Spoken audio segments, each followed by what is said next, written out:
And chat, how's it going, guys? Sorry about the silence there for a sec. Right when I swapped over to the game in OBS, I got a call from the doctor's office to pre-register for my appointment on Friday. So yeah, everything's fine. Better than fine, even. It's good. Sorry about the silence scare, I guess. But yeah. Welcome back to Root Double Before Crime After Days, where we are going to have some more dating sim today.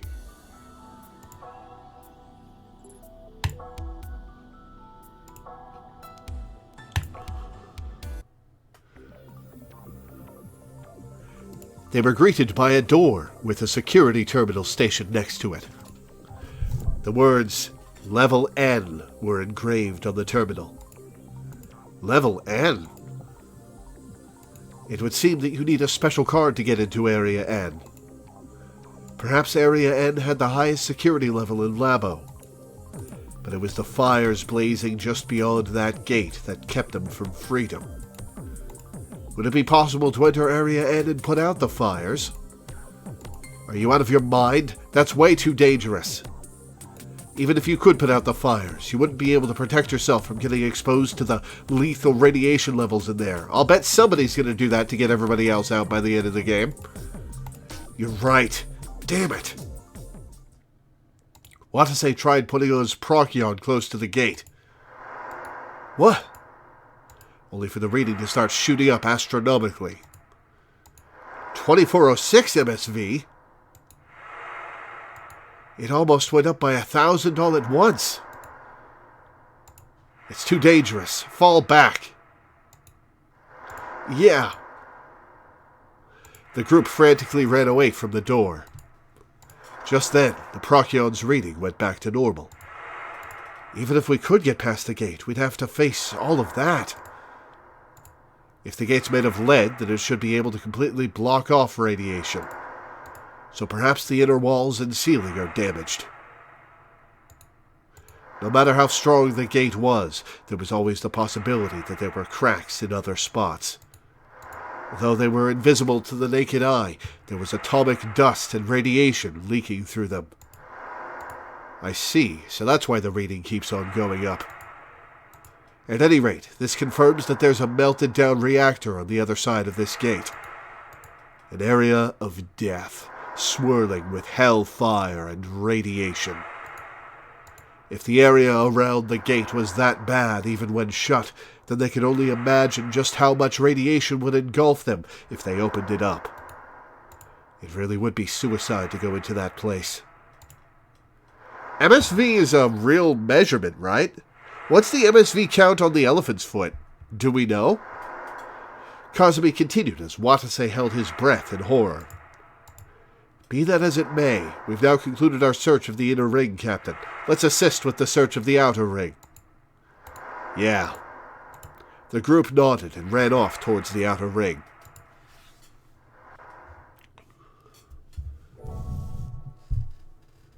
SV is sieverts. So millisieverts, I guess? But June's angry shouts filled their ears the moment they reached the connecting passage to the outer ring. You're not qualified to handle this, so just do what I tell you. Oh, come on, it's just smoke. I didn't take rescue workers for cowards. June and Ina were engaged in a fierce argument.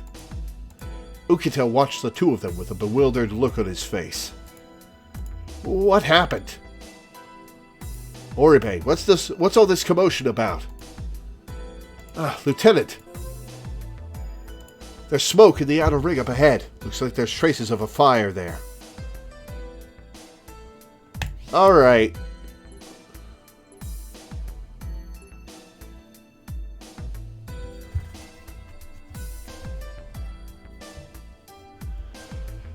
Alright, well, let's reduce Anna's steady sim value a bit and focus on June. Because I think I'm going to side with her here.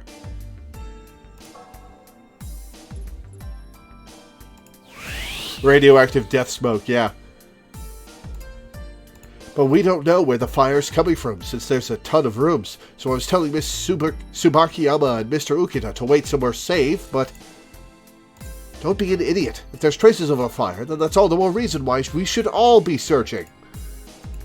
So, as you can see, neither of them is willing to compromise. Watase thought for a second about who he should side with, and then... Calm down, Teach. Think about it. It's too dangerous for an untrained civilian to go somewhere where there could be a fire raging, right? What was that? See? Our captain has amnesia and thus is no better than an amateur at the moment, and even he's agreeing with me. Just think with common sense already. That was not a way to support your own argument, June. We just simply can't let a civilian go with us to an area that could be on fire. The hell are you two on about? It's just a little smoke. But before Ena could say any more, Kazumi sharply cut in. Do you want to die, Miss Subakiyama? Huh? If you don't want to die, then please stop complaining and listen to us. Ena instinctively gasped at Kazumi's harsh words. I just wanted to help. And I truly am grateful for that. I apologize for being harsh on you. But you can't take even the smallest of fires lightly. Please, trust our judgment when it comes to disaster sites. Our mission is to ensure that everyone gets out of here in one piece. So please. Kazumi bowed her head with those words. Ena looked away from her uncomfortably. All right, then I'll leave it up to the professionals. Thank you very much.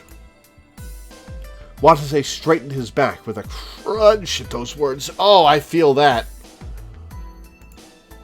So that means it's our turn to shine, isn't it? Nope, you're staying behind too, Watase. That's right. It's round one in your fight to get back into fighting shape. Perfect chance to see if you can reclaim your instincts. Miss Subakiyama, Mr. Ukita, please wait with Yuri in the inner ring for us.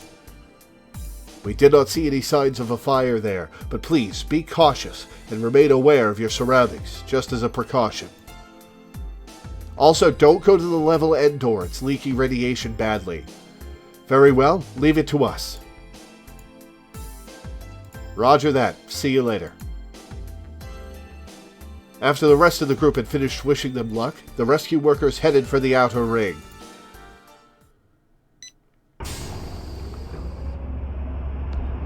Area 3, Outer Ring, B2.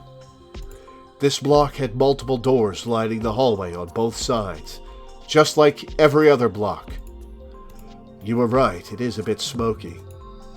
He didn't see any traces of a fire at first glance, but the entire hallway was filled with thin smoke. Hold on a second, is this facility's air conditioning not working? It is for the most part, but there's some places where it's broken, like here. Most likely due to the effects of the fire. Kazumi looked around the block after saying this, then continued. At any rate, there's something you need to be cautious of while searching this block, Captain. What's that? Please check each of the doors with your IRT scanner to make sure they're not hot before we go opening them. If a door ever shows up on the scanner as red or yellow, then make sure you do not open it for any reason. The elephant's foot has such a high radiation count, it's at approximately 8,000 and 10,000 Roentgens, which would be between 912 million and 1.14 billion MSV. Holy shit.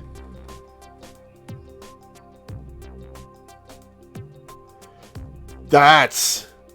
yeah, if 8,000 is enough to kill you,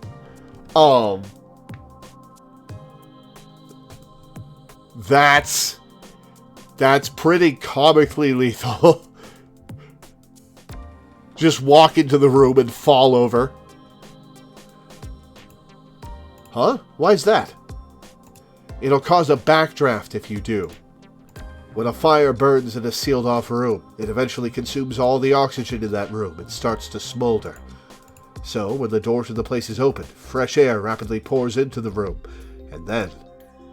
kaboom! starts burning again like an explosion.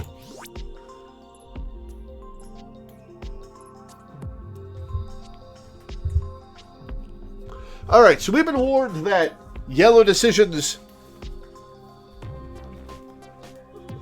may lead to red decisions that can kill you.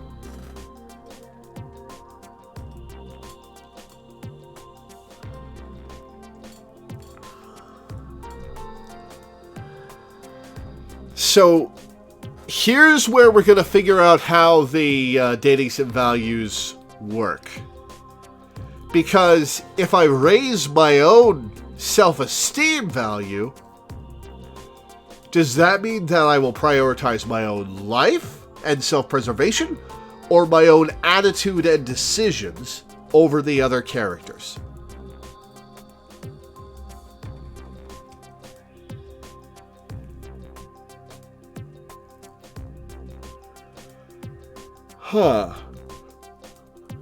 Let's think about this for a second. Let's take a drink of water and then think about this for a second.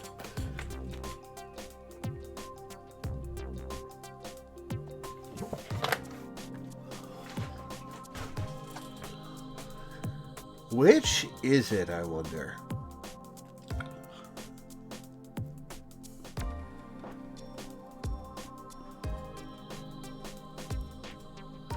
I think I'll leave my self-esteem value where it is,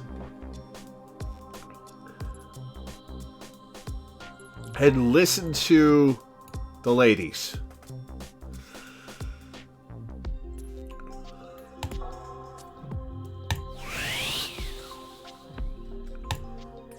We can't see any fire in this block, but we can see smoke, which means it's possible that there's a fire smoldering in one of these rooms.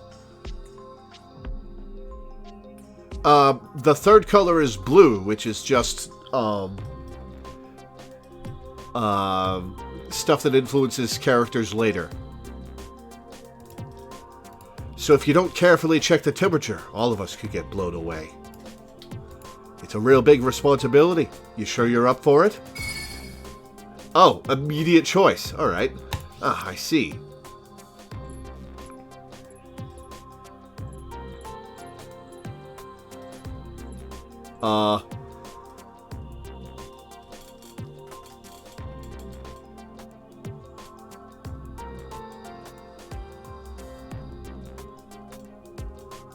Why did I have the option to set it 20 seconds ago if it's not going to give me a choice, and then it's just, if it's not going to make a decision branch and then just going to give me the choice again now that it's red?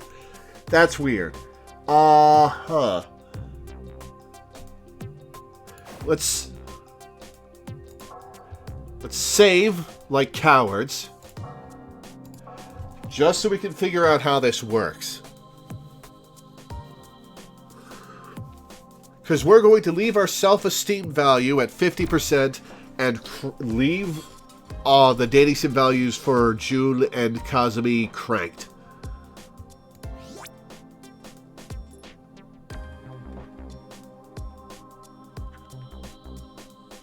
Yes.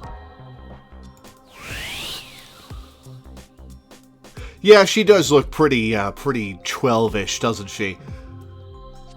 Kazumi looks like a grown-ish woman, but June looks like a child. Welcome to Moe Anime. Ah, I see. I see. Captain, you sure you get it? Firefighting is all about teamwork.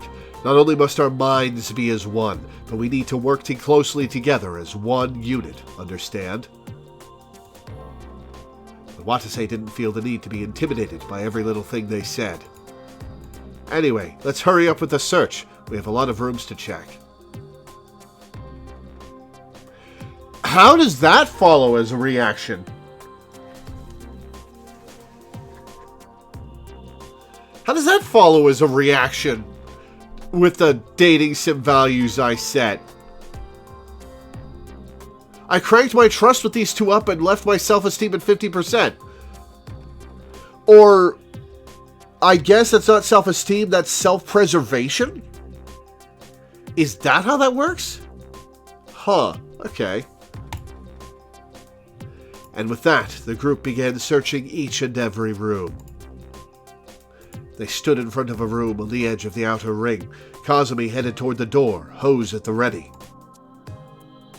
Watase turned on the PDA's IRT function and checked the door for heat, just as he'd been told. The door's blue. No heat here. Roger, I'll open the door then. June announced that as she opened the door. A reused background. On the other side of the door lay a disorganized office. It doesn't look like there's any signs of a fire here, does it? Yeah, but the same goes for any survivors. Then search the place for AD. You have 30 seconds. It wasn't long before they found a box. A lone desire. Huh? This is a medical box, isn't it? But it was empty. Somebody must have taken the contents already. No luck, huh? And no card either. Then let's move on to the next room. Be more efficient this time. And so the group searched one room after another. But as the search went on without them finding any AD or survivors, to say nothing of the origin of the smoke, Watase forgot about the threat of fire without even noticing it. Oh, I'm about to die, aren't I? Okay, this is the last room. I'm opening it. No, Captain, stop. You have to check for heat for... Watase heard Kazumi's warning. But by then, he'd already pressed the open button. And dead. And then the door opened with the faint sound of the opening mechanism. A second later,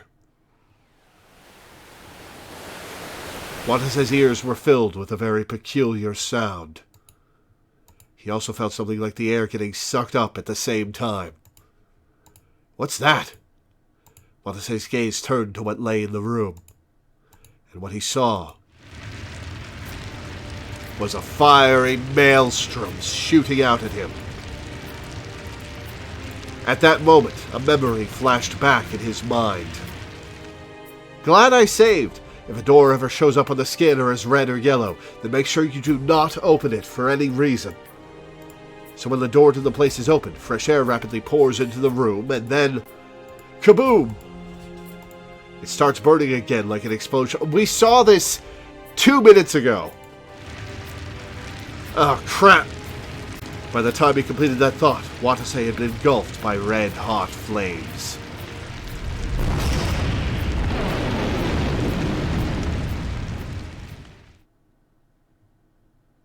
Game over.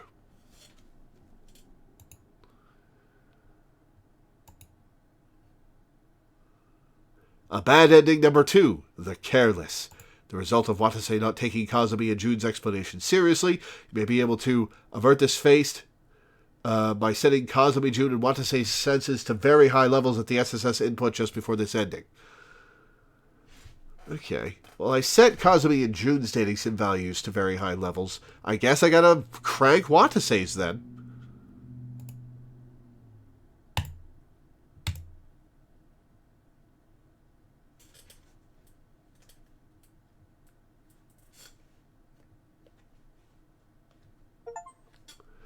Viewed at least one bad ending. Cool. Continue. Load. Backdraft. Yes. You need all of them trusting each other as a unit. Okay, so... Watase's value is how much he trusts everybody else. Well, we're gonna crank it.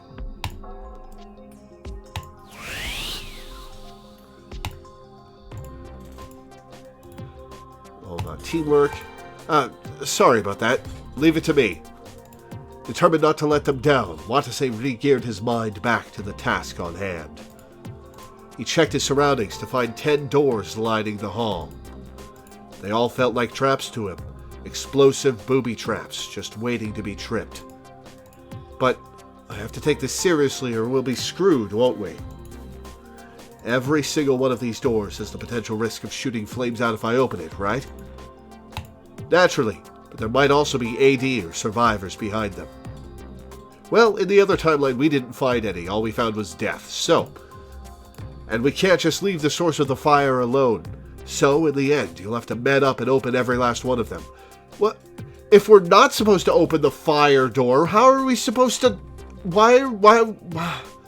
Okay, you just told me that opening the door was bad. Why are we opening the door to put out the fire that will just explode on us? Don't rush things, but keep in mind that we have limited time to search. Yeah, got it. And with that, the group began searching each and every room.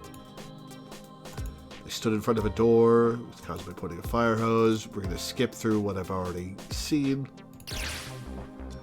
The door's blue, no heat here.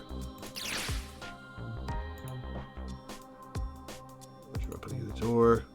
She announced that she opened the door. Odyssey braced himself the moment the door opened. But all that waited for them was a trim and tidy office. Oh, we didn't have a disorganized one this time? Phew, no signs of a fire here, huh?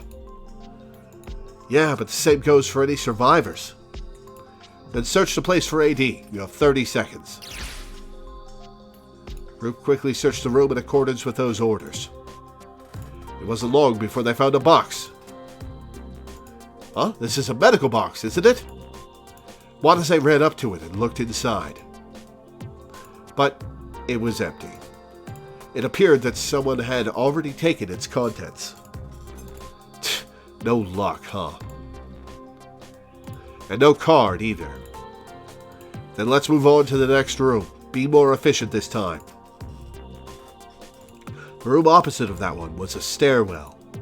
Unlike the automatic sliding doors that the other rooms used, this one had a fire door with heavy hinges.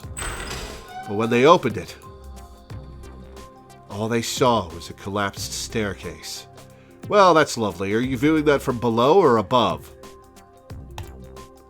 Hold on. Why did this staircase collapse? I don't see any traces of a fire in here. Indeed, it doesn't look like it was caused by a fire. I believe that it was one of those explosions of unknown origin that did this. Come on, let's just forget it and move on to the next room already. Chop chop. The group continued the search at June's urging. However, now this is a disorganized room. However, no matter how many rooms they checked after that, the only things they found were empty medical boxes. To make matters worse, there was no sign of any of the survivors, to say the least of the source of the fire. They even checked the bathrooms, but that turned out to be a fruitless endeavor.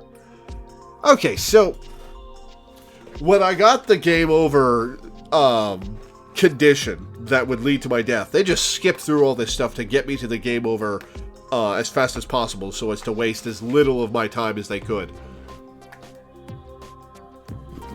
I appreciate that game design. They even checked the bathrooms, but that turned out to be a fruitless endeavor. God damn it, we need to find some AD. Watase was starting to get more and more impatient. The last time the group had taken any AD was around 9:20 a.m., but his watch showed that it was almost 10 a.m. now. We don't even have half an hour. The survivors and security cards were important too, of course, but they wouldn't be able to live past the next hour without some AD. Shit, this is all me and my amnesia's fault. I kept wasting everyone's time by demanding all those explanations from them. They needed to get their hands on some AD quickly in order to make up for that mistake. The group approached the final door in the outer ring as Watase thought this. And like usual, he used the IRT scanner to check the door. There's no heat. But there was in the other timeline. That's strange. Perhaps the smoke came in here from another area then. Anyway, roger that. I'm opening the door now. June then moved to press the button for the door. They'd been through this routine 10 times already, And as a result, Watase was probably nowhere near as focused as he'd been at first, because he'd gotten used to it. That's why he didn't notice it sooner. That unlike all the other doors, the IRT scanner was showing that this otherwise blue one had a slight yellow tinge to it. Oh, crap! Loreweaver, don't open it! But it was too late. June had already hit the button, causing the door to slide open. At that moment, the group all felt something like the air being sucked inward. June immediately jumped away from the door. Fire spewed forth from the room only a mere second later.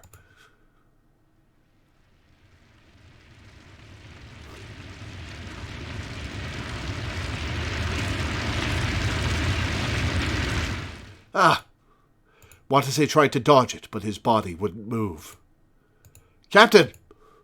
No sooner had Watase heard that shout than were he and the rest of the group blown away by the blast. Am I dead?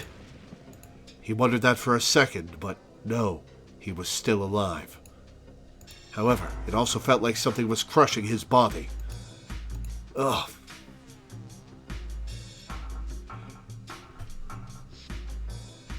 We give a tip for the SSS system. The only real values you need to concern yourself with setting people to is 1, 5, and 9, low, medium, and high.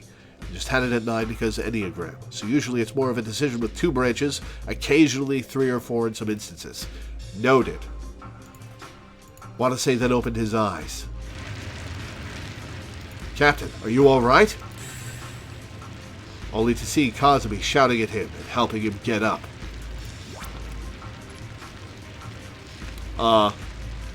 Okay, well, I'm not going to not trust Kazumi, so retaining some value accepted.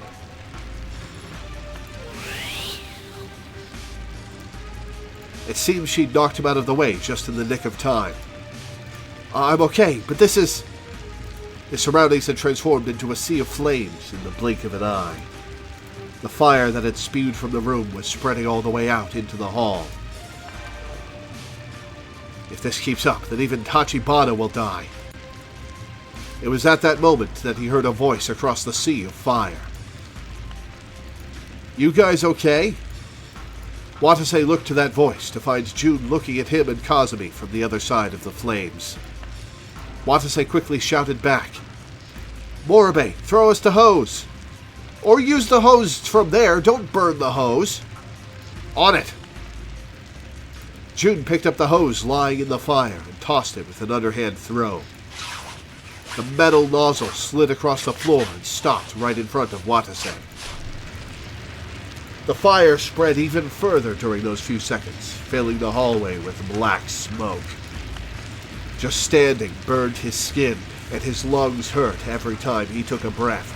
I feel that. I was out in the cold for the first time in a long time. Well, during the snowstorm a couple days ago on my way to go get some fried rice from the local Chinese place, and my lungs were burning every time I took a breath. It was rough. That's the coldest I've been out in this year. Probably like 20 degrees out? I don't know.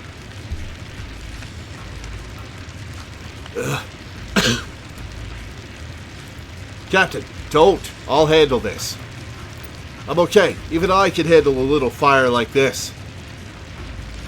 Watase forced himself to step towards the direction of the flames, then turned the nozzle of the hose. Watase was caught off guard for a moment.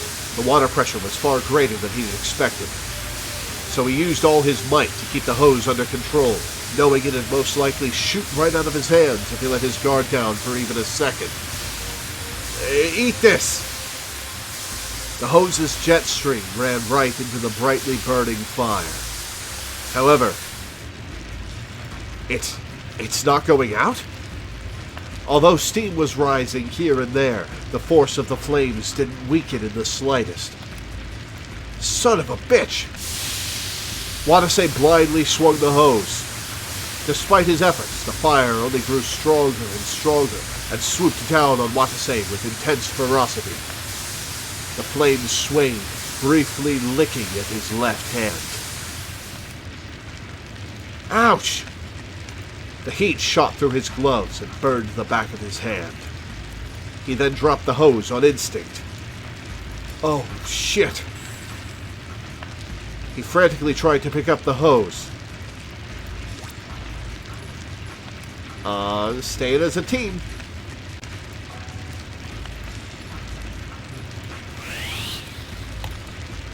Out of the way, Captain.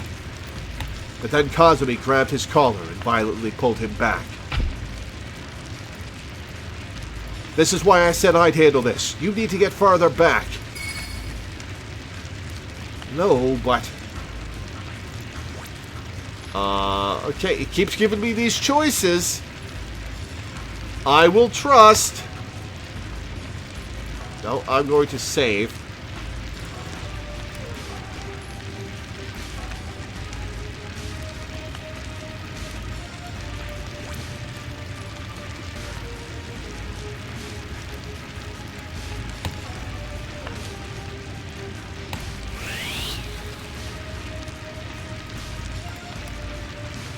Did you not hear me? Fall back. Wait, let me try for a little while longer. Watase shouted that and picked up the hose. But I said it to trust. Are you out of your mind? Watase brushed aside Kazumi's warnings. It's okay. When it comes down to it, I'm still a rescue worker. I can't mature if I keep relying on Tachibana's help every time. Watase managed to convince himself of this. Whoa! And went charging into the room that was still spewing flames? Why? His hair and face were scorched by atrocious flames. Why would I do that? And then died, yeah. Ignore it. All of this will be out soon. Watase's plan was simple. Get rid of the flames from their source. However, they're not going out? The flames just kept surging forward, one after another, regardless of how much water he doused them with. Watase trembled in fear in the face of this endless calamity. Captain, please, get back here right away! Captain! Captain! He could hear Kazumi's screams coming outside of the room now sealed off by fire. Shit. The flames ran up his body. Everything in front of him was engulfed in orange. His hair suddenly burst into flames, and with that, his skin and his flesh were hideously scorched. Yeah! An inhuman scream escaped from Watase's mouth. You're making us play through his dying moments. Ugh! He dropped the hose without even thinking about it. Now assaulted by heat, agony, and fear, Watase writhed grotesquely where he stood. Even his vocal cords were soon burned to a crisp. There's no H in vocal cord, leaving him unable to even scream.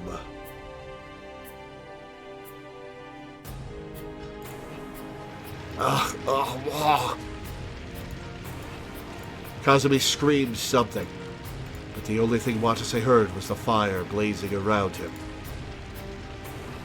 And in the blink of an eye, even his consciousness was incinerated by the hellfire.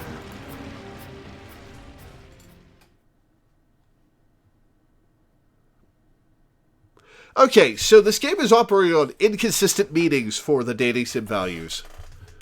The conceded, the result of Watase overestimating his skills. You may be able to avert this fate by setting Kazumi's senses higher than Watase's at the dating sim input just before this ending. Okay. This game is very inconsistent with how this works.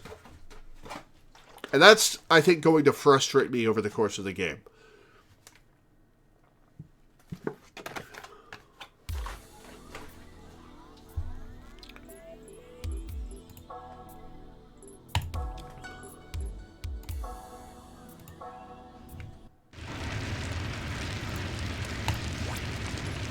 Alright, want to say self-esteem value neutral.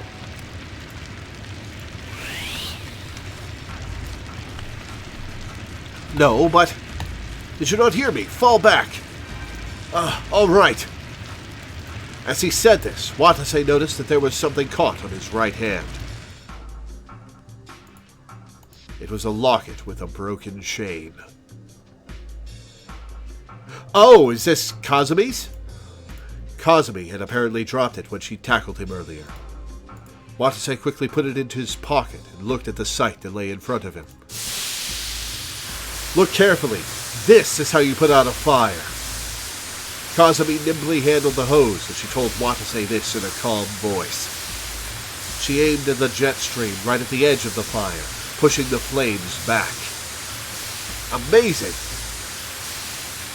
Kazumi replied to Watase's praise with a cool and collected tone. Read the path of the flames, then suppress them with water. Take out the source of the fire after that. I wonder if the writers actually talked to firefighters about all this, or if they just made it up. Someone who's forgotten even that has no right to hold this hose. Kazumi quickly swung the hose as she fired off that cold answer. The water swelled like an animal and fell onto the fire in front of them. The flames that had been heartily burning with such fury earlier were now growing smaller and smaller with each passing moment. And soon enough, they were gone completely. Extinguishing complete. Kazumi turned off the water with that declaration. June quickly came running back over and called out to her teammates. Man, that was too close for comfort, guys.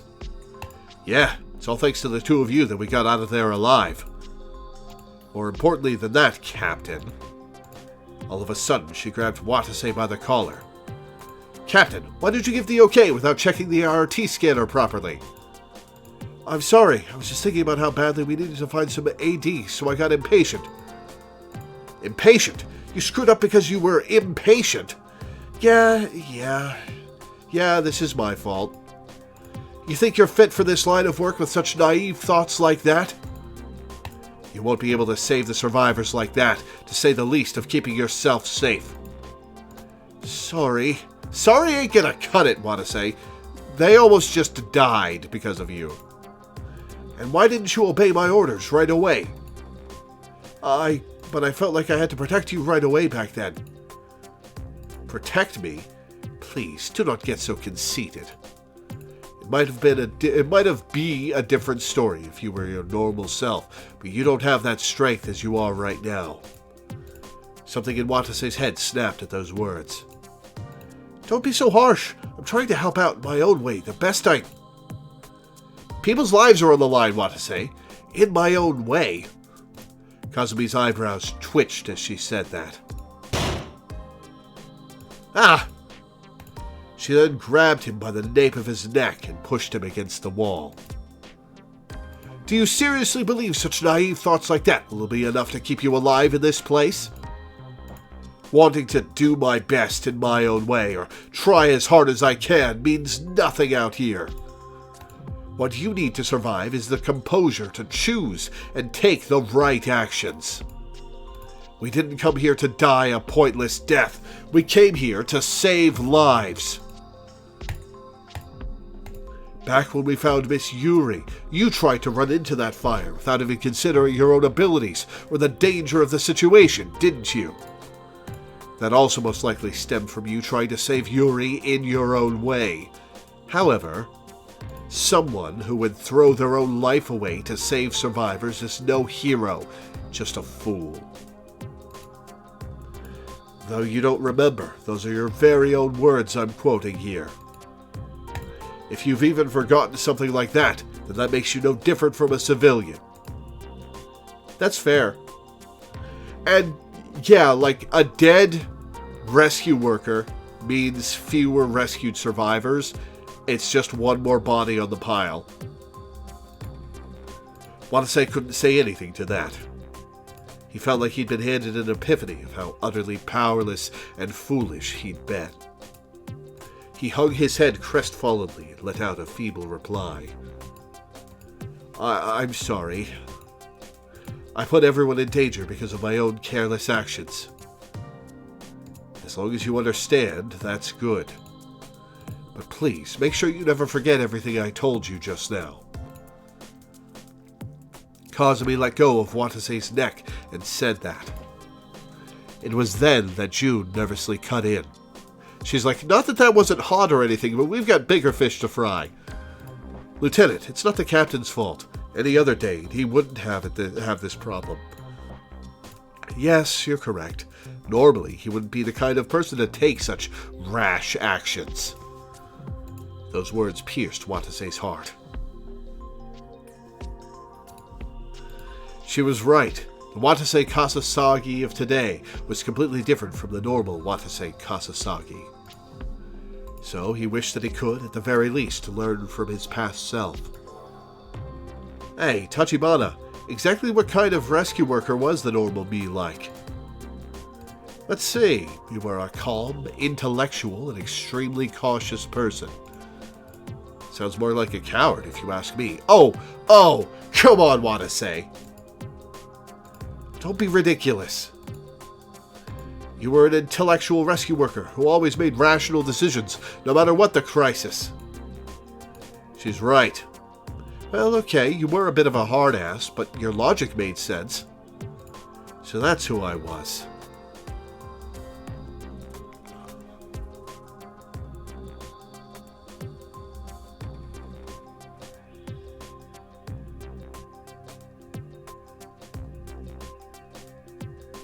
It's definitely a complicated choice system. I get the general gist now that I've gone through it, but it took a while to process how it worked. It really depends on the context of each choice. If you need Watase to be confident in his skills while in danger, it should be high, but this also means that the other characters are how much Watase trusts or values their opinion. So the first decision needed full trust for all three, but in the next you needed to trust Kazumi more than Watase. Okay. Alright, I'll try to keep that in mind. So that's who I was. If someone as competent as Kazumi was praising him this much, then he probably really had been a truly superb rescue worker. That thought alone made him curse his current self's incompetence. Okay, then I'll make sure to put safety first from now on, my own included. Yes, please, keep doing that until your old self comes back. I wonder if I'm the one who gave her that locket. Then that's enough lecturing out of me. Let's regroup with the others. Kazumi gave that order and started walking again. What are you kitty-facing at us for, June? Watase and June followed behind her. His burnt left hand still ached under its glove. God damn it, how pathetic.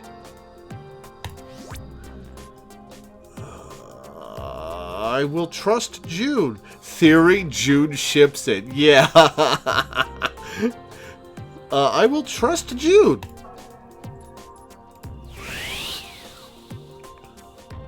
God damn it, how pathetic. Watase thought over the situation. The normal Watase Kasasagi would never have screwed up as badly as he had just now.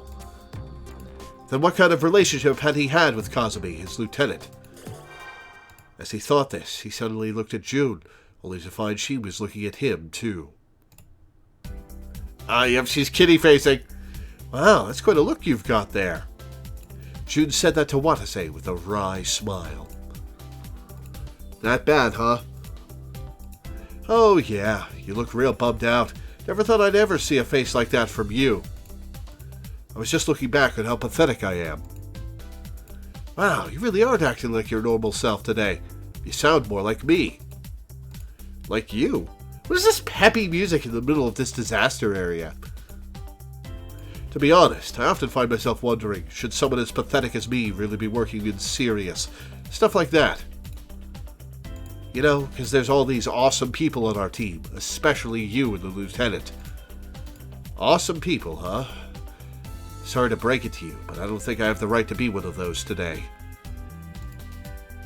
Oh, come on. Don't get all mopey on me.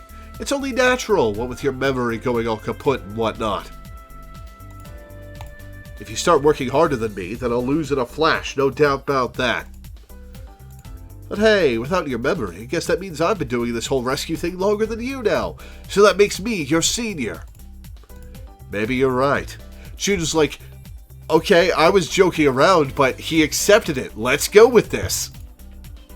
Okay, then let's work together and do our best as fellow newbies. Slapped him on the ass.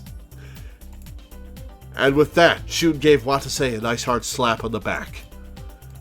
Is she being considerate of me? She may not choose her words wisely, but she's not a bad person at heart. June continued as those thoughts crossed Watase's mind. Well, you can't keep beating yourself up forever. I've got your back if you screw up, so just do your best and keep at it. Keep trying and your old instincts will find their way back, one by one. Thank you. I'll do my best to catch up to your level, so I'm counting on you until then, ma'am. Yep, just leave it to me, rookie. Watase and June broke out into a smile at that exchange. A strong feeling of reassurance broke through the clouds of self-pity covering Watase's heart.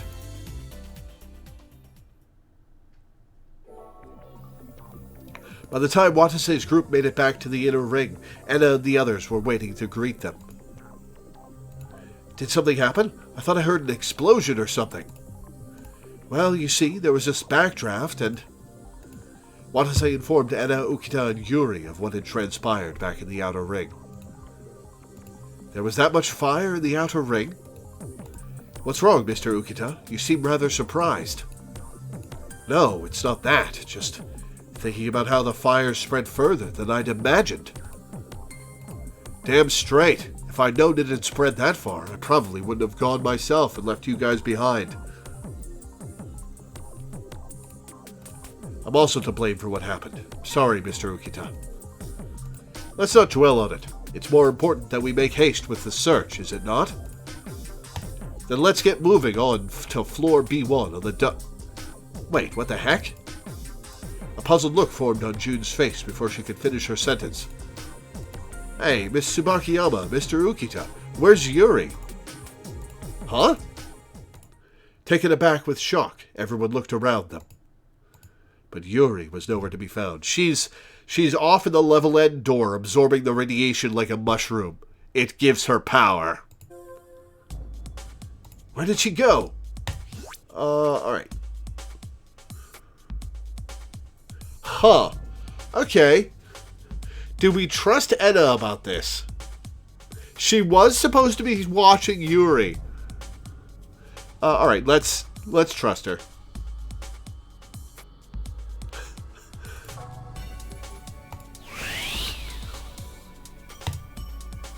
I don't know. She was right here with us a minute ago. I swear I had my eyes on her until just a little while back. Then she ran away? But why? I don't know, but this is bad. It's too dangerous to wander around alone in this place. No! Fuck. There was a thing that I passed. Damn it. And I gasped sharply at Kazumi's words. Watase saw what appeared to be a look of guilt cover her face. Teach, we need to look for her now. You're right. She couldn't have gotten far. The two of them exchanged glances and simultaneously broke off into a run. They heard the other members of the group talking and taking off running soon after. Moribe, Mr. Ukita, let's search too. Roger. Right, let's hurry. Alright, I'm going to be right back. So, I enjoyed your dramatic music. I'll be back in a minute, guys.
Alright, back. Right, let's hurry. Watase turns to Enna as they dash through the hallway. Where do you think Yuri ran off? I don't know, but I don't think I heard any security gates opening or anything like that. It was then that Watase realized it. The security gates and doors to each laboratory made a loud sound whenever they opened or closed. You need to go through a security gate to get out of this area. And Yuri most likely doesn't have a card, which means that she probably can't get out of this area. Did you hear the doors to any of the smaller rooms opening up? No, not at all. So that means there was only one answer. And his head suddenly shot upwards. She's got to be heading for the staircase. Unlike the mechanical sliding doors that stood in front of every other room, the stairwells had normal fireproof doors. If you were careful enough to open that door without making a sound, you could get away without anyone noticing. Let's go. Yes. Why are you running, Yuri? The two nodded at each other and headed for the emergency staircase. When they got there, found her. Yuri was standing in that dim room. Yuri froze with a jolt. Watase and Enna ran up the staircase and grabbed Yuri by the arm. Yuri, don't go running off like that without saying anything. You had us all worried. Watase gently put his hand on Yuri's shoulder. Yuri hung her head like a dog that had been scolded. Miss Yuri, why'd you run away from us? I got scared. Scared? Scared of what? Well, listen, Yuri, we're not mad at you. You can answer Teach's question. Watase let go of her arm and spoke with a kind voice. Yuri then nervously started talking as if she'd finally prepared herself. Well, because of that explosion I heard. Explosion? So you're saying you got scared by that sound and ran all the way here? Yes. See, I'm 50-50 on Yuri. Like, on the one hand, she could just be a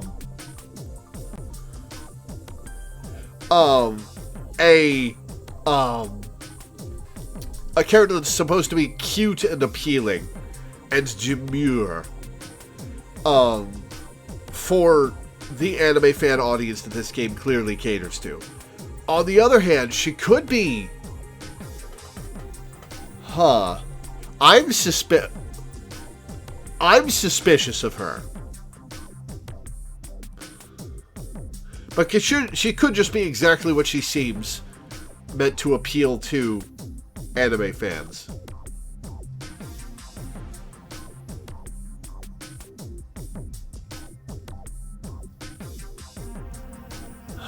Okay. Watase and Enna looked at each other. Looks like she's quite the scaredy cat. Yes. Watase gave a wry smile and turned back to the door. Hey guys, we found Yuri. It wasn't long before they heard the sound of Kazumi and the others running over. As soon as she got there, Kazumi gave Yuri a stern glare.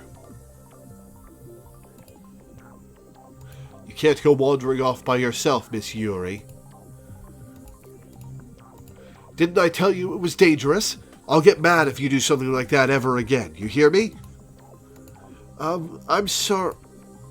Yuri's voice trembled in the face of Kazumi's harsh scolding. Watase quickly cut in.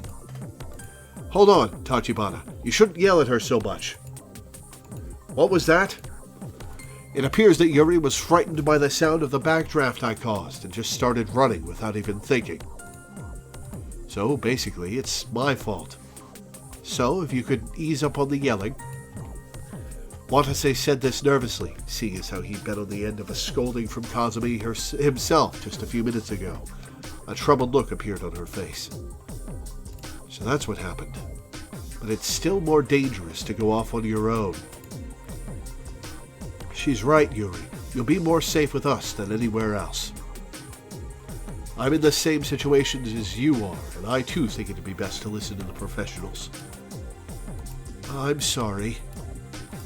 Yuri was practically shrieking after having every adult in the room scold her at once. Come on, guys. We were already going to go to floor B1 anyway, so why don't we just thank Yuri for saving us some time? You're being too soft, Captain. If something like this happens again, then we may find a body instead next time. I get that, but Yuri's learned her lesson by now. Right, Yuri? Yes. She said this in a nearly inaudible voice. Even Kazumi looked a bit embarrassed at herself. As long as you understand, then that's all I ask. Shall we go, then? Kazumi took Yuri's hand and ascended the staircase. Jun and Ukita followed after them. Last but not least, Watase and Enna began to walk up the stairs. Just then, Captain Kasasagi? Enna grabbed Watase's hand and whispered that. Huh? What is it? About Miss Yuri. Is it just me, or did she just freeze on the spot as soon as she saw you when we were chasing her? Huh? Yeah, you're right. Watase suddenly remembered something just as he said that. How she'd reacted earlier, and her attitude up until this point. Actually, to be honest, I don't think she's liked me from the moment we met. She doesn't like you? Why? Beats the hell out of me. What could it be? Watase started to wonder if Yuri had a problem with him or something. He looked at Enna's face and asked, Hey, Teach, is my face scary? Scary? No, not really.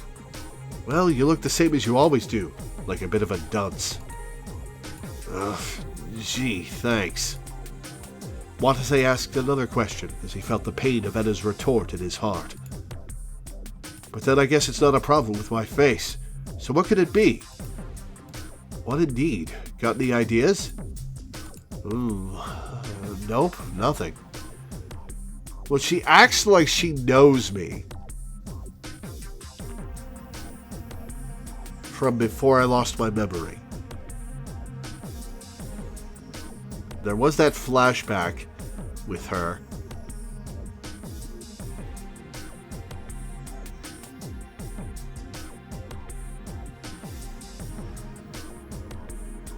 No, wait, I was thinking of the other visual novel I'm playing right now, where there was a flashback to Iris. But hey, you're a teacher, right? Has a student ever disliked you for no reason? Enna looked confused about Watase's question.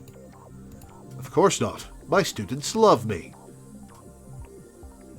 I hate how every woman in the game crosses their arms under their breasts and puffs out their chests to highlight their boobs. Like, they could not be more obvious with the purpose of these character designs. Oh, really? Then what's your secret? Good question. Well, if I had to say, it's because I shower my students with unconditional love. Love? Yep, love. I always put the kids first, keep an eye on them, and I always make sure to spare no effort. Even if it's a bit pushy, your feelings will come through to others so long as you actually think about them from the bottom of your heart. Huh, so that's it. He couldn't say anything for sure since he didn't know what the normal Enna's relationship with her students was like, but he decided to keep that advice in mind.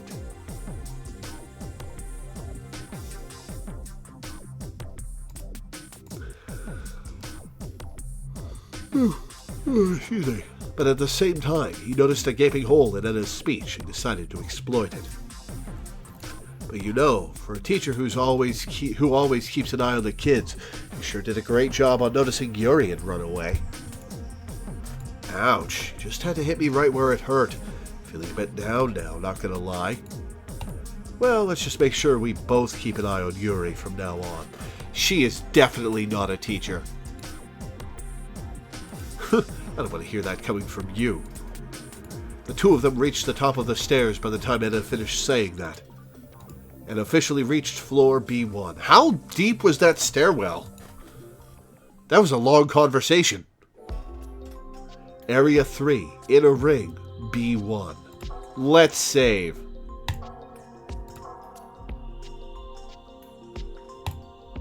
There were no signs of a fire there. The Procyon reading was only 1792 MSV, so it posed no threat on that front either. It looks like this floor is safe, for now anyway. Then shall we split into 2 teams and search like we did last time? It takes up too much precious time to decide on teams each time. Let's just get to searching right away. Yeah, especially seeing as we haven't found even a hint of any AD. Yuri's hiding it all. Then we'll take the outer ring, while Moribe's team will cover the inner ring. No one offered any objections. Like last time, they split into teams of Watase Kazumi Yuri and Jun Ukita Ena, and began their search of Area 3, B1. First, Watase headed towards the outer ring with Kazumi and Yuri. But when they tried to open the security gate and the connecting passageway that led to the outer ring... Huh? It refused to accept the card. It was a level 3 gate, so a level 4 card should have been more than enough to open it, unless it's Metal Gear Solid logic. But even after they put the card in the slot again, the door still wouldn't open. Damn it, the thing must be busted. Are there any other ways in? I'll go check. Kazumi said this and took out the map she'd drawn earlier. We are currently located here, and this door won't open. What's more, the security slot in the passage on the Area 2 side was burned down in the fire, so that won't work either. Okay, so we've just got to search Inner Ring, Area 3, with the others right now. And then we'll go to Area 4 and split up there. And then we'll come back to Area 3 Outer Ring from Area 4 Outer Ring.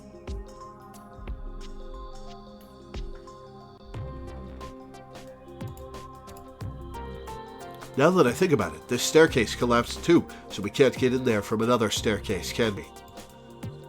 Which means that our only choice is to enter from the Area 4 side, though it'll mean taking a detour.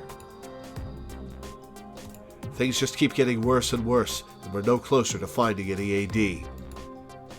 They only had 10 minutes left until the effects of their last AD shot wore off. If only we had one more. A shy voice spoke up after Watase had muttered this. What's wrong? If it comes down to it, then why don't I just pass on taking any, so that everyone else will be fine? Absorbing that radiation like a mushroom. What are you saying, Miss Yuri? We could never let you do something like that. Yuri trembled with a start. She's right. If something like that happens, then I will. No, let's not worry about that until we're out of time for sure. Yeah, you're right. Anyway, let's get back to the Inner Ring stat. We're short on time. Okay. Kazumi quickly started walking off, followed closely by Watase and Yuri. But Watase felt something was off about Yuri. What is it about her that's so strange? It's the hat. It's definitely the hat. She was by no means being uncooperative with the search. True, she was very scared, but there was also a kind part of her that tried to put others before herself, like he'd seen just now. So then, why'd she try to run off by herself? He remembered the look Yuri had given him when they'd first seen each other. She had definitely been afraid when she saw him. Could it be that she's still scared of me? But if that's the case, then why? But just as Watase thought this... Ah! He heard an ear-piercing scream, coming from Ukita! What was that? Wasn't that Miss June and the others? Yuri was speaking in a loud voice for the first time in what seemed like ages. Let's go. Kazumi broke off into a fierce dash without a moment's hesitation. Watase took Yuri by the hand and followed suit. Poke the hat off, maybe she's a Toho character in disguise? Do the hats have a meaning in Toho? If you take a Toho character's hat off, does something happen? They turned a corner to find June and the others backing out of a room. Captain! What's wrong? Did something happen? Yes. Okina in particular seemed quite shaken up as he started muttering nigh incomprehensibly upon seeing Watase and the others. Everyone, please calm down. Exactly what is it that happened? It was then that Enna mumbled in dazed shock, her face pale. Bodies. Oh, a bunch of dead people. Huh? So many bodies. All the air in the hallway froze at that moment.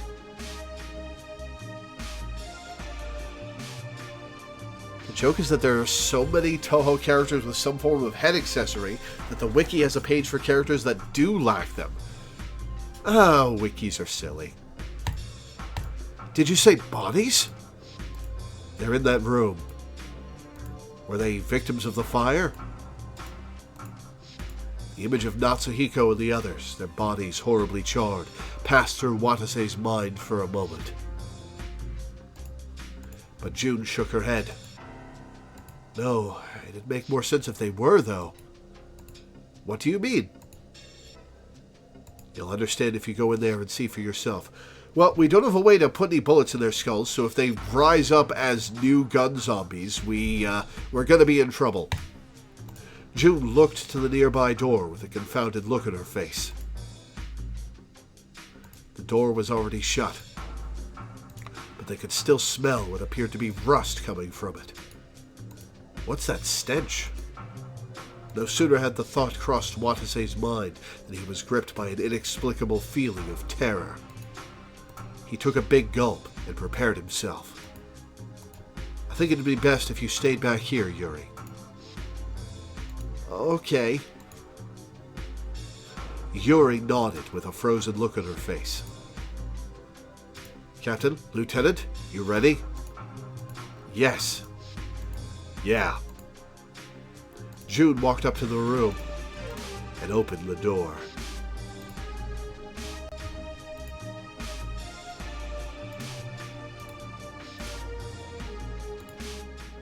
All right, let's see how many bodies are in here. Oh. Oh. Oh. They've been gunned down. Holy shit. 1, 2, 3 bodies, The first thing that flooded into his eyes was red. The room was dyed with the color of blood. Lying close by Watase's feet in that pool of blood were 2 crumpled bodies. And there was one more body deeper in the room. A body wearing the same kind of radiation protection suit that Kazumi and June had shown him earlier. The second she saw it, Kazumi shouted, "It can't be! That body is..." June nodded with a look of grief on her face and answered, "Yeah, that's Dojima." Watase gasped at those words. Though he didn't remember the name, the fact that June did meant... Don't tell me, was that man one of our... Yes, he was a member of Team A, just like us. Why? Why did this have to happen? Kazumi and June fell to their knees right then and there. What the hell is this? Watase had expected that any bodies he would find in this facility would be those who had burned to death. But that clearly wasn't the case here. These corpses had lost their lives at the hands of others. Yes, they had clearly been murdered. What the hell happened here? No one answered that question. Watase just stood frozen in a daze in that room filled with the stench of blood. People had been trapped in a facility with a melted-down nuclear reactor. He'd thought that was the worst things could get. They were already in a hell where a moment's distraction could lead to death. But perhaps fire and radiation were not the only threats to the group's lives out there. There were 8 more hours until the lockdown was lifted. The life and death drama they were all a part of had only just begun.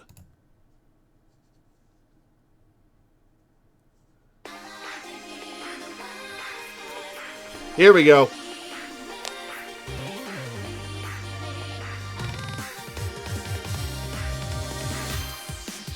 Only 2 routes will lead to survival.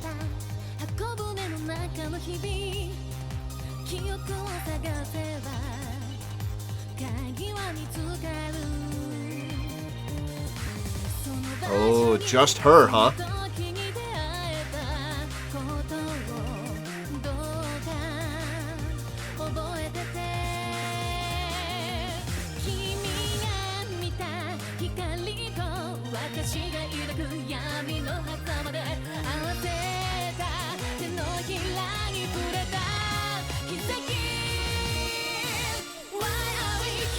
Okay, yeah, Yuri's definitely gonna kill some people.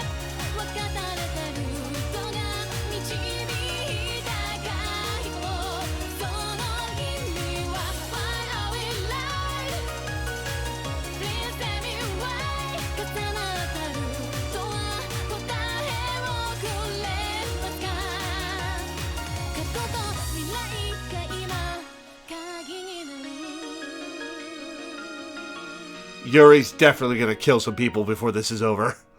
Or has already.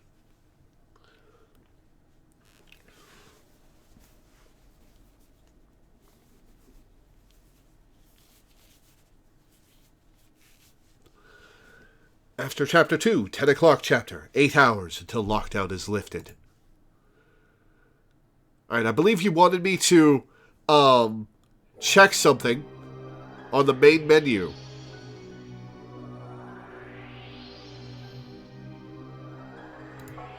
To make sure that the videos would still play properly. Alright, let's save.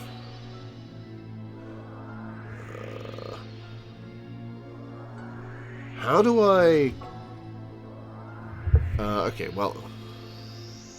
Check to see if you can see the video again. Okay.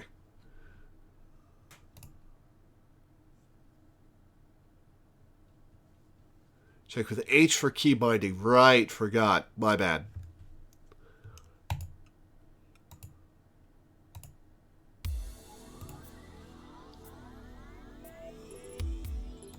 Extra.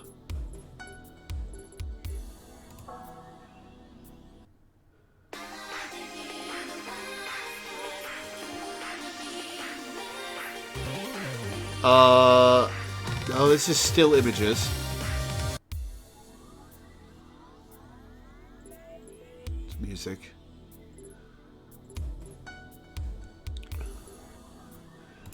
Oh, it is an album. Okay. 16 or 17. Aha. Alright, looks like it's playing properly.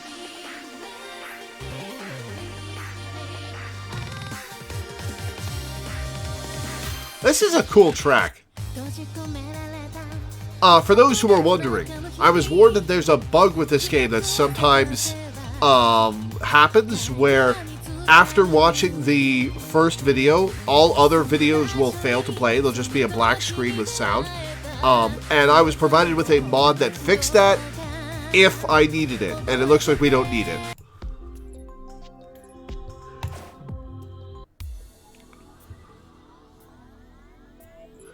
Okay. And back. Alright, I will be back again. 1 sec. This is a quick, this is a good stopping point for me to take a bathroom break. I'll be back.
Alright, back. Let's continue.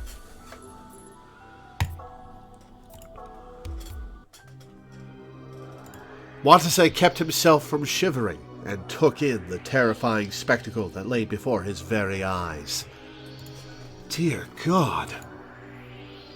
The bodies at his feet were wearing what appeared to be white lab coats. Stained black now.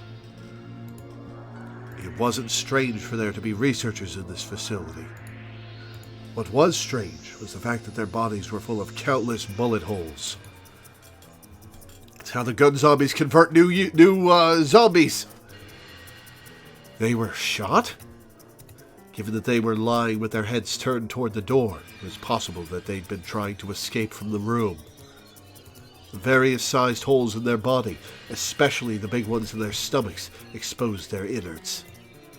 The organ that had shaped whom they once were now oozed out of their split heads, leaving a slimy stain on the floor. Oh, that's horrible. Ugh. Ugh.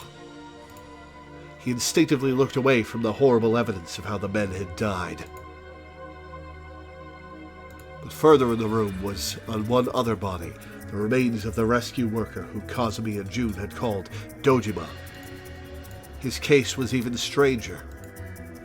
His limbs were bent in unnatural directions, his fingers broken at their bases as if they'd been tortured. Flesh from the nape of his neck had been torn off, blood oozing out from it, and the bones also appeared to have been twisted and crushed. Oh, his head is straight up backwards. Okay. His face was warped in agony, and his tongue was sticking out of his mouth in a slovenly manner. What the hell is this?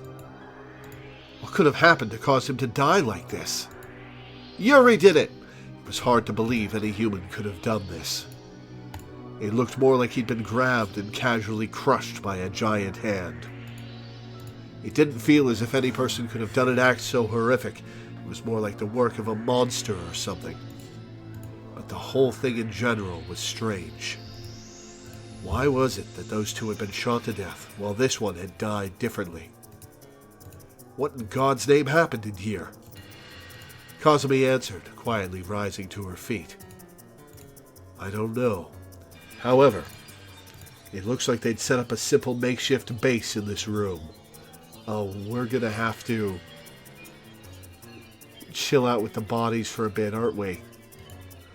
When Watase looked at the room more closely, he noticed that there were several objects that appeared to be broken equipment. What's this? A jackhammer. They probably brought it here in order to break down walls and doors. Watase picked it up and pressed its switch, but it didn't respond at all. It looked like one of the bullets had shot the motor right out. There were two broken ampules lying nearby. There's AD. Ah. One of them had been smashed, like someone had stepped on it. The other one was still in its original form, but the container had cracked, the liquid inside leaking out. It appears these are the ones they'd been given at the start. Kazumi picked up the cracked AD and said that. Just then, June broke her silence. Do you think Dojima administered it to those people? Yes, maybe. Dojima probably took those two under his protection and tried to come up with an escape plan. Just like us. But this doesn't make sense. Why did Dojima have to die? Forget the other two schlubs. It's fine they died, but why Dojima? Watase could say nothing as he watched June say that and hang her head. He wasn't sad. It didn't feel real to him, like it was an event that had happened in a TV show. Even though it was his very own squad mate who was dead. To the now amnesiac Watase, the death of his supposed squad mate Dojima felt the same as the death of a total stranger. And he hated himself for that. Kazumi gently wrapped her arms around June's shoulders as the latter bit her lips. You mustn't let yourself dwell on this.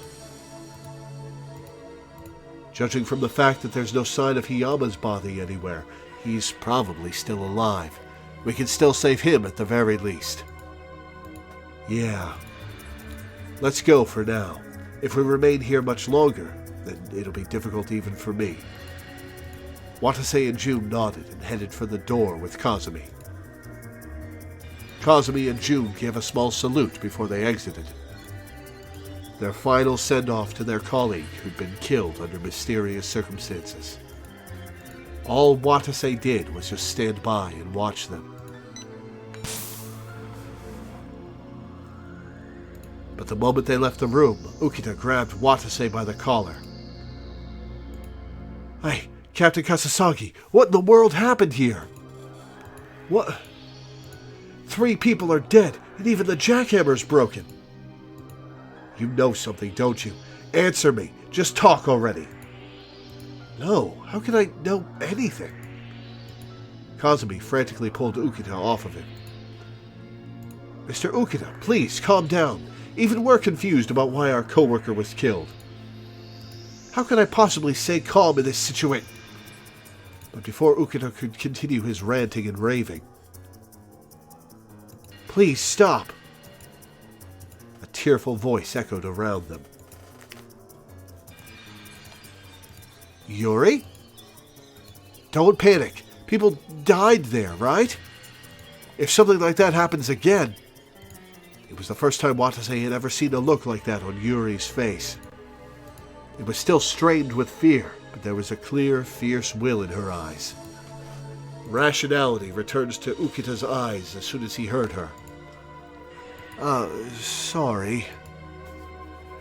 To think I, of all people, would lose my composure like that. It's only natural. By the way, are those researchers perchance acquaintances of yours, Mr. Ukita?" "No, to be honest, I don't know them." "Huh? It's not my fault. The odds of ever seeing someone who doesn't work in your area are particularly low in this facility." There was something about Ukita's explanation that didn't sit right with Watase. If he didn't know them, then what was he getting so worked up for? I mean, it was 3 dead bodies, Watase, but Enna suddenly cut in. But still, why were they killed? Perhaps they were trying to steal AD? No, I doubt that. There was still AD in that room after all. The bigger question is why the killer had a gun. At least it is to me. Good point. Ukita's eyes suddenly widened in shock at that moment. Everyone, it would be best to be careful. The killer might still be in this facility. What? If those 3 were killed after the lockdown began, then naturally that means the killer is also trapped in this facility, just like we are. If someone with a gun is lurking around Labo, then it's not just fire and radiation we have to worry about. What the hell are you talking about? It's pretty obvious, Enna.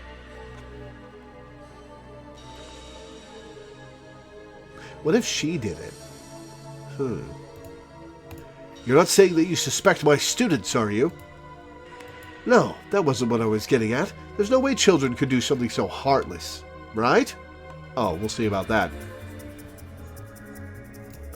Whoops, clicked out. But there might be someone dangerous still in the facility.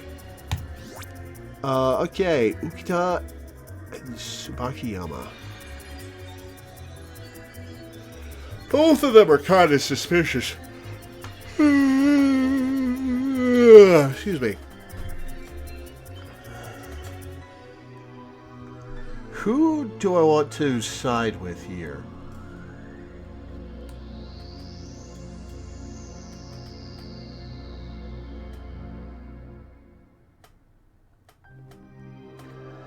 Huh. Now that he said that, chances are a kid did it went up.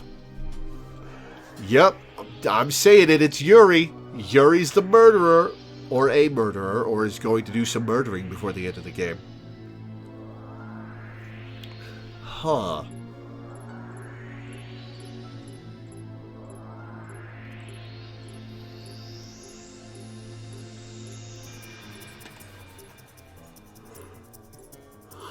Okay.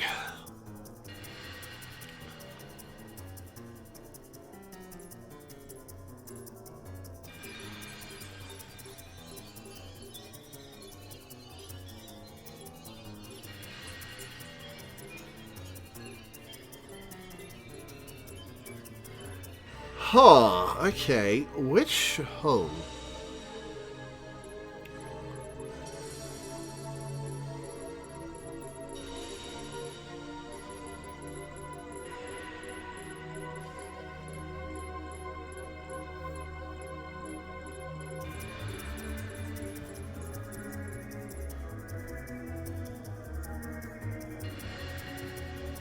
I've frozen in indecision here for a sec. Sorry, I got really distracted there.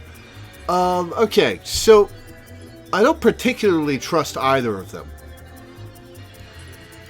So let's set them both to 5. I don't particularly trust either of them.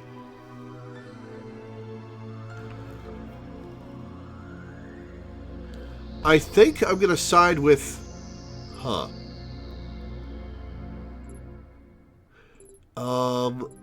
Who do I want to side with?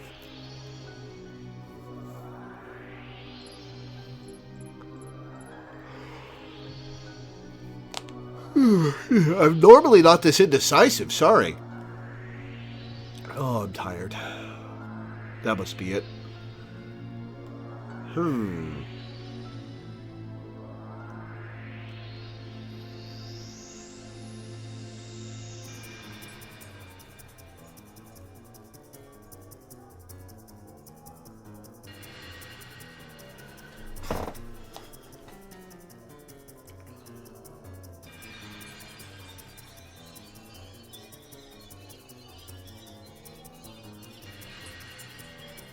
Okay, I think I'm gonna side with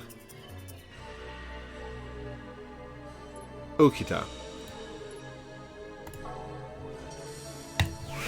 Settings and values set.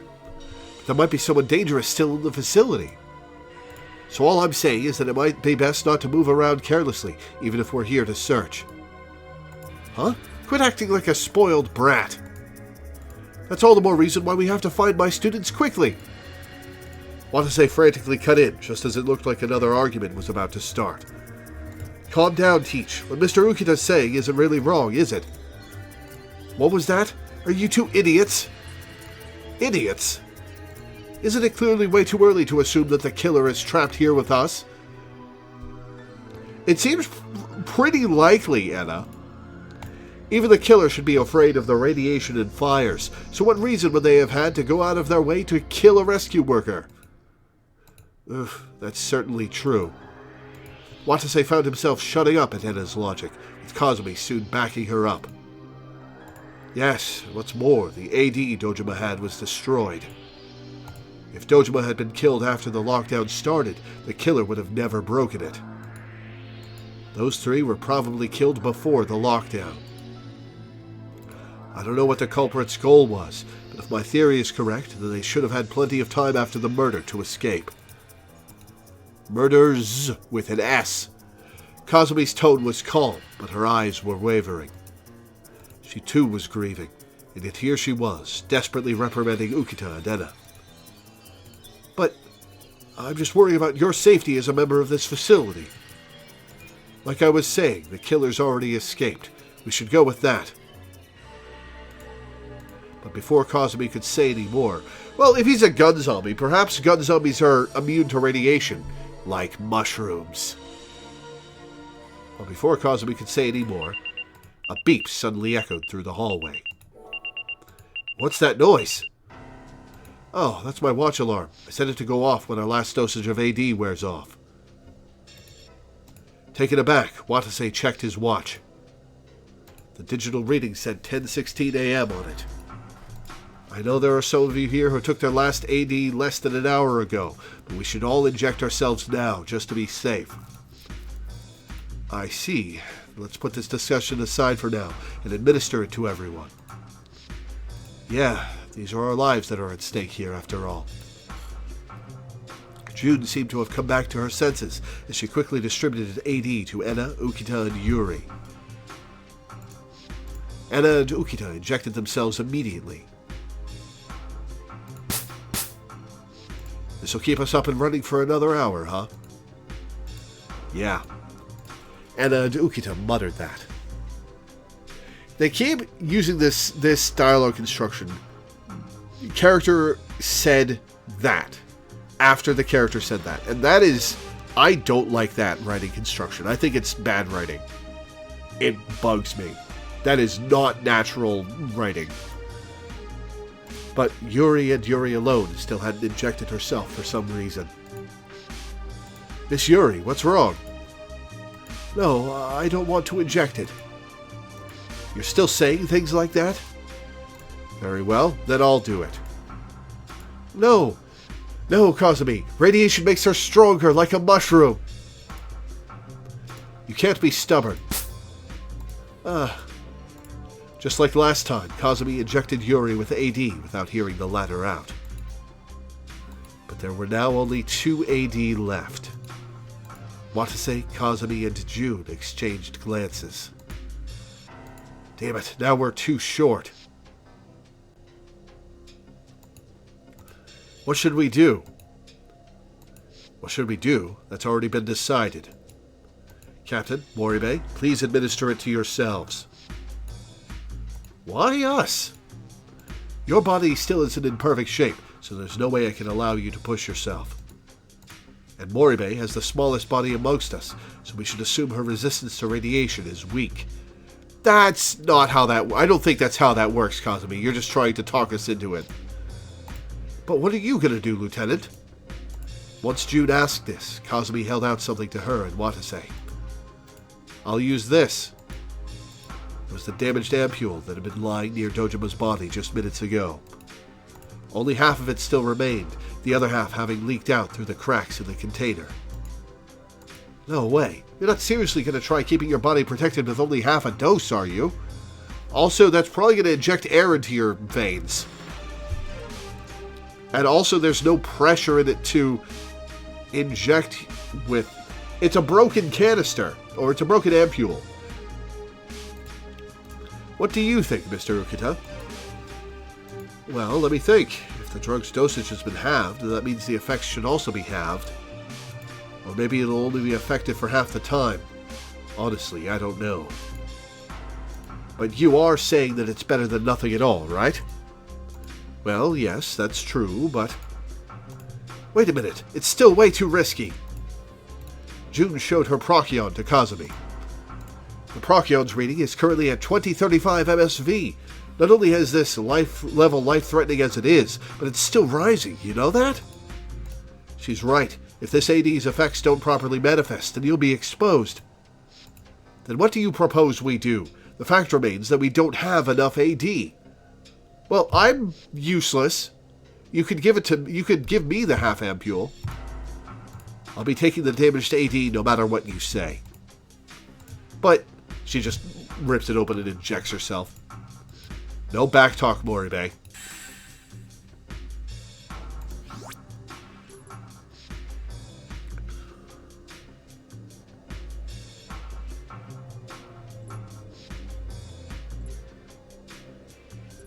Would recommend making a save now? Good point.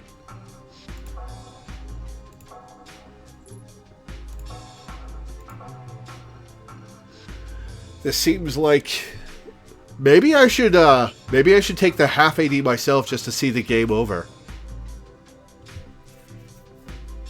Huh.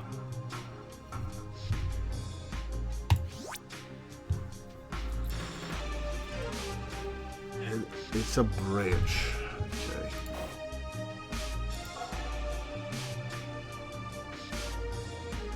What's S jump? Is that... Oh, scene jump. Okay. Just thinking about the flowchart.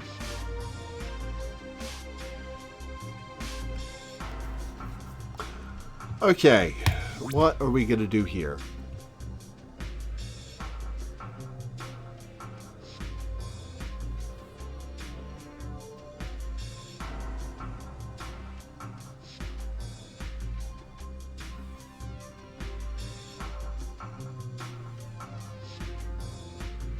I don't think I want to pursue every game over.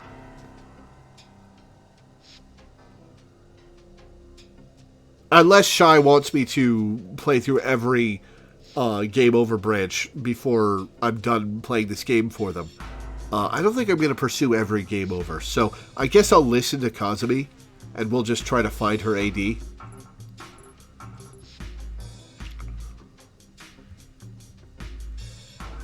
Wouldn't recommend that if you're not interested. I'm not interested at the moment in pursuing every game over, but I may get really hooked on this game as we go. We'll see. Alright, let's listen to Kazumi. Don't know which option has a bad end.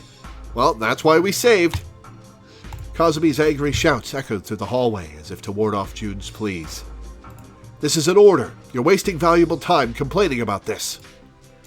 We're all being exposed to radiation right now, at this very second. If you're worried about me, then please administer the AD right now and continue the search. Though he was overwhelmed by her menacing attitude, Watase still argued back. No, wait, I'll inject myself with the half dose of AD. I can't let a woman do something so right. Now's not the time to be sexist, Watase. Woman? Did you just call me woman? Is that why you're trying to be considerate?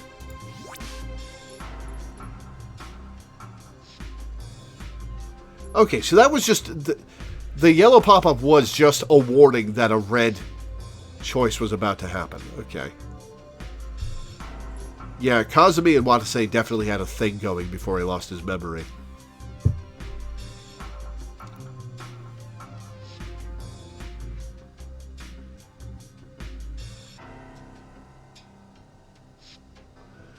Let's listen to Kazumi.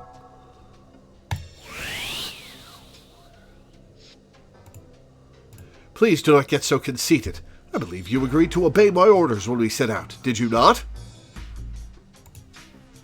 Then be silent and do as I say. Kazumi glared at Watase, but he didn't back down. Just hand it over. Watase snatched the damaged AD out of Kazumi's hands and injected himself with it. That's okay. The dating sim system is really counterintuitive. Sometimes it's self-preservation, and sometimes it's self-esteem, and sometimes it's... Okay. I guess we're going down this path. What have you done? I had no choice. Talking wasn't going to get us anywhere. Had mine set to equal? No, I had mine set to medium and hers set to high.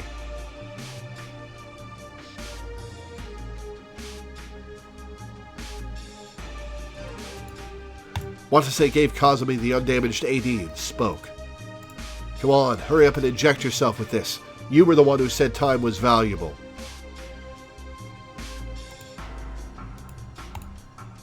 Understood. Kazumi injected herself with the AD as if she'd resigned herself. June quickly followed suit. Kazumi sighed and spoke to Ukita and the others. I apologize for causing you trouble.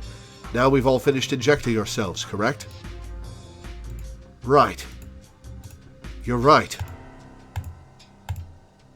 They were most likely still taken aback from seeing the altercation between the rescue workers. Ukita and the others were now quiet, like their fight mere minutes ago had never happened. Now then, with that roadblock out of the way, let's talk about our next move. Kazumi spoke with a calm voice, betraying none of the anxiety she must have felt from her co-worker's death and the lack of AD. First of all, we've more or less completed our search of Area 3, with the exception of the B1 outer ring. However, we can't get in because the security slot is broken. So we were planning on moving on to Area 4 next, but are all you non-rescue personnel all right? Define all right.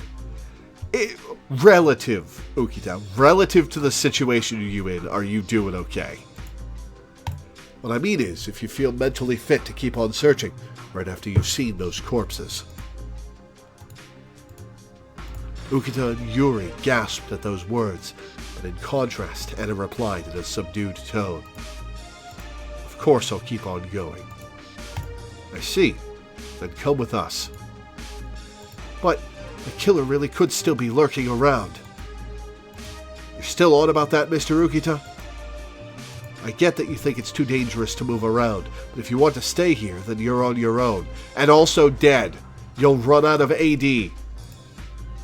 But if you don't move, you just might be waiting for death, right? She's right. Besides, we have no AD right now. To be honest, it'd be better to have an extra helping hand with the search. There's also Captain Kasasagi's health to consider as well. We should help with the search to ensure we can get some AD as well. You make good points. Ukita reluctantly nodded. It seemed even he, with all his stubbornness, had realized how harsh the situation was. What do you want to do, Yuri? I'll come along with you guys. Yes, it would be much safer that way. Having everyone within eyesight would be best. Kazumi then turned her head. She was looking at the Area 4 connecting passageway. Then let's head over to the next area. Fortunately, it appears that security terminal is still intact. Yeah. And with that low voice, the group started walking off again.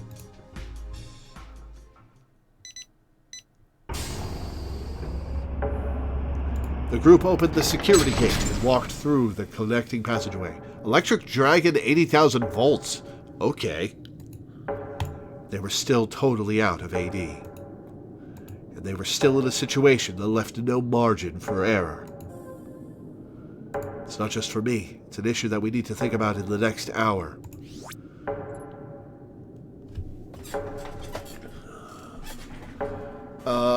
Okay, well, let's trust Kazumi.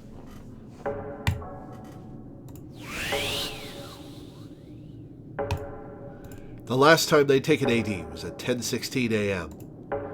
They had to find 6 or more AD by the time their effects wore off at 11:16 a.m. What about 10:46 for myself?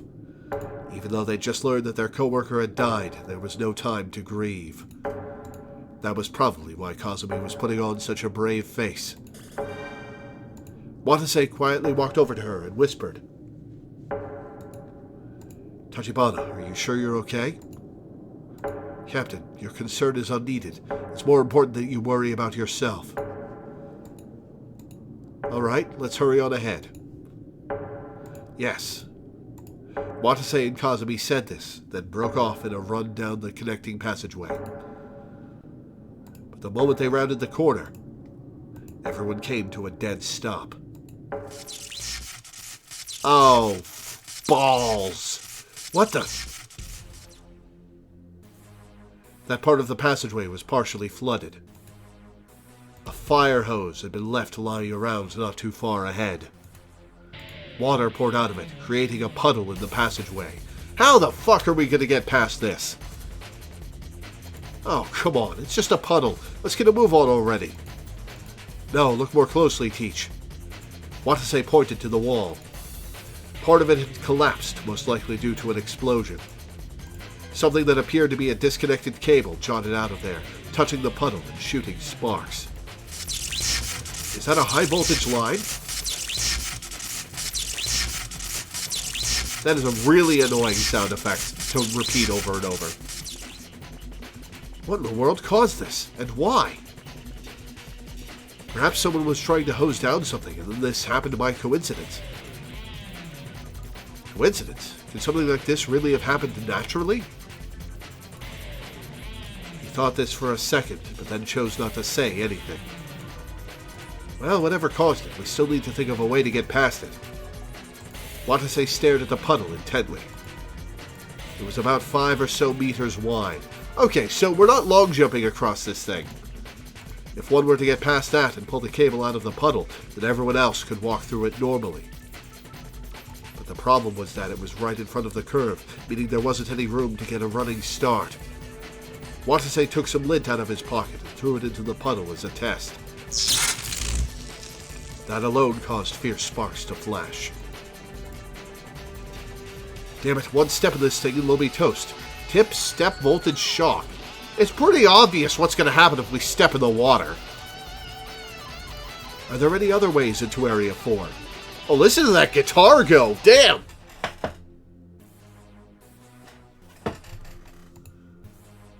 There should be. It'll be a bit roundabout, but let's take a detour. As soon as Kazumi said that, words poured out of Watase's head on instinct. Wait, time's too short for that. Huh? What do you plan on doing? Oh, come on, only 5 meters without a running start? The distance is nothing to me. Watase said those words with a kind of confidence in him. Not only are we pressed for time, but Tachibana and Moribe must be reeled down after just having lost their squad mate. So I've got to do something myself in order to rally them up. I am absolutely about to die because of that dating sim pop-up that I missed. He wanted to get rid of the depressed atmosphere that had taken hold of them, even if it meant braving such a great danger. Make some room, guys. Come on, Mr. Ukita, teach, you too. Watase forced everyone to move to the edge of the passageway, clearing enough space for him. Isn't this like an Olympic-level jump? This is too far. Wait, Captain, you're not gonna... June shouted that once she realized what Watase was up to. Watch me, Moribe. Watase ran right up to the puddle with the initial velocity of a 3-step running start and jumped. Ha! Pale sparks flew at his feet as soon as he landed. Watase flinched for a moment, but the shock he was expecting never came. Most likely because the only part of him that had landed in the puddle was his soles. They were probably made out of rubber or something. He heard Kazumi calling out to him from behind. Captain, are you all right? Yeah, I'm fine. I'm going to take care of that cable now. How did I survive that? Watase then proceeded to pull the cable out of the puddle. Okay, it should be safe now, guys. Okay, hang on. If sometimes a high stat with somebody is that you trust them, and sometimes the high stat with them is that you want to protect them, and there's no real clue one way or the other before you make the choice, I think that's bad game design.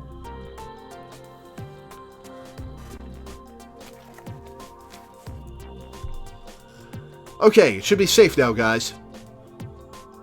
No, hold on a sec, people. I'll go in first to check. June approached the puddle, just as Watase had said, and then stepped in it as softly as she possibly could. But nothing happened. Yeah, it's okay. Looks safe now. Come on, guys. No need to worry. As soon as they heard that, everyone ran through the puddle and up to Watase, and all got electrocuted because June had rubber soles on. That was a close call, Captain Kasasagi. I think I had a heart attack just from just watching that. I pegged you as being more rational than that, but it appears you have this reckless side to you as well. You scared the crap out of me. I mean, I know your physical abilities were next to none, but still. Oh, that jump didn't have anything to do with the choice? Oh, okay. So, even though your memory's gone, you still remembered your physical limits, huh? That's our captain for you. The gloom that had covered June's face just minutes ago had receded greatly. Watase breathed a mental sigh of relief and then turned to his thoughts. Was it that face that gave me the confidence to think I could pull that off? Then it appeared it was his courage and willpower that determined whether or not he could act. But unlike everyone else, Kazumi's reaction was cold. Don't commend his actions, Moribe. Just what are you so happy about, Captain? Huh? Disaster sites are no place to show off your physical abilities. If we have a safer plan of action available, then we need to take it. Especially after what you did back in the Area 3 Outer Ring. Though Kazumi's tone of voice was composed, there was a fiery anger behind her words. I'm sorry, I got impatient again. Kazumi said nothing and glared at Watase. The rest of the group watched the proceedings from a distance. Finally, Kazumi broke the silence with a sigh. Just so long as you understand that, that's fine. Well, you said that the last time, and I said I understood it, and then I did this shit, so... Though that said, let us not waste the extra time the captain has bought us. Onwards. Kazumi looked away from Watase in a huff and started walking off. Man, that sucks. You finally did something really cool, and all it got you was a scolding, huh? Well, it wasn't baseless. What she said was completely right. No matter how much strength and courage he had, unless he could make sound decisions, he was merely putting his own life in danger. That was probably what Kazumi was trying to say. Well, it may have gotten me another lecture, but I'm glad that Tachibana and Moribe look like they're feeling better now. We should probably shut off the hose so that the puddle doesn't spread to the wire again. Watase and the others followed Kazumi as that thought passed through his head. The group entered Area 4's inner ring on floor B1. What they found there was essentially the spitting image of Area 3. June checked her Procyon. Contamination level is at 2164 MSV right now, so it really is climbing up and up. Then we need to hurt... But before Watase could say any more, a voice suddenly came out of his PDA. This is Serious Commander Murakami. Kasasagi, do you read me? The radio. Kazumi quickly reacted to Watase's surprise. I reported you were unharmed earlier, which is probably why he's contacting you and not me. Please answer him. Yeah. Watase frantically took his PDA out and replied. Yeah, this is Kasasagi. Over. Sasagi. Been trying to reach you for a... Finally got through... The radio waves were clearly in worse condition than they'd been in the earlier call. The commander started relaying orders with what little he could get through. Report your status. Right. Actually, we found bodies. Was that? Didn't catch all... We found 3 corpses in the facility. And they'd all been murdered. One of them was Dojima. What? Can you hear me? We found the bodies of Dojima and 2 researchers. They'd all been murdered. And the commander's just like, yes, I heard you. I was expressing shock, not confusion. Murdered? There were bullet holes in the bodies. The killer might have escaped the facility. Please check to make sure none of the people who exited the facility have guns on them. Had gun... Can you hear me? I repeat. Please check to make sure that none of the people who exited the facility have guns on them. Check for guns, right? Understood. Leave it. It seemed he'd managed to get the abnormality of the situation through to the commander. Ranking up, I have a message for you. The commander went into a change of plans, speaking without waiting for any responses. Of Labo's vivers, amongst to protect... What? Put priority on protecting the... I can't hear you, Commander. Please, repeat that. Girl, name... Protect her. Protect a girl? Are you talking about Yuri? Counting on you... work together with Tachibana and Moribe. You're telling me to work with them to rescue the survivors, aren't you? Watase glanced at Kazumi and June. Both gave him deep nods. Got it. Just leave it to me. Out to go...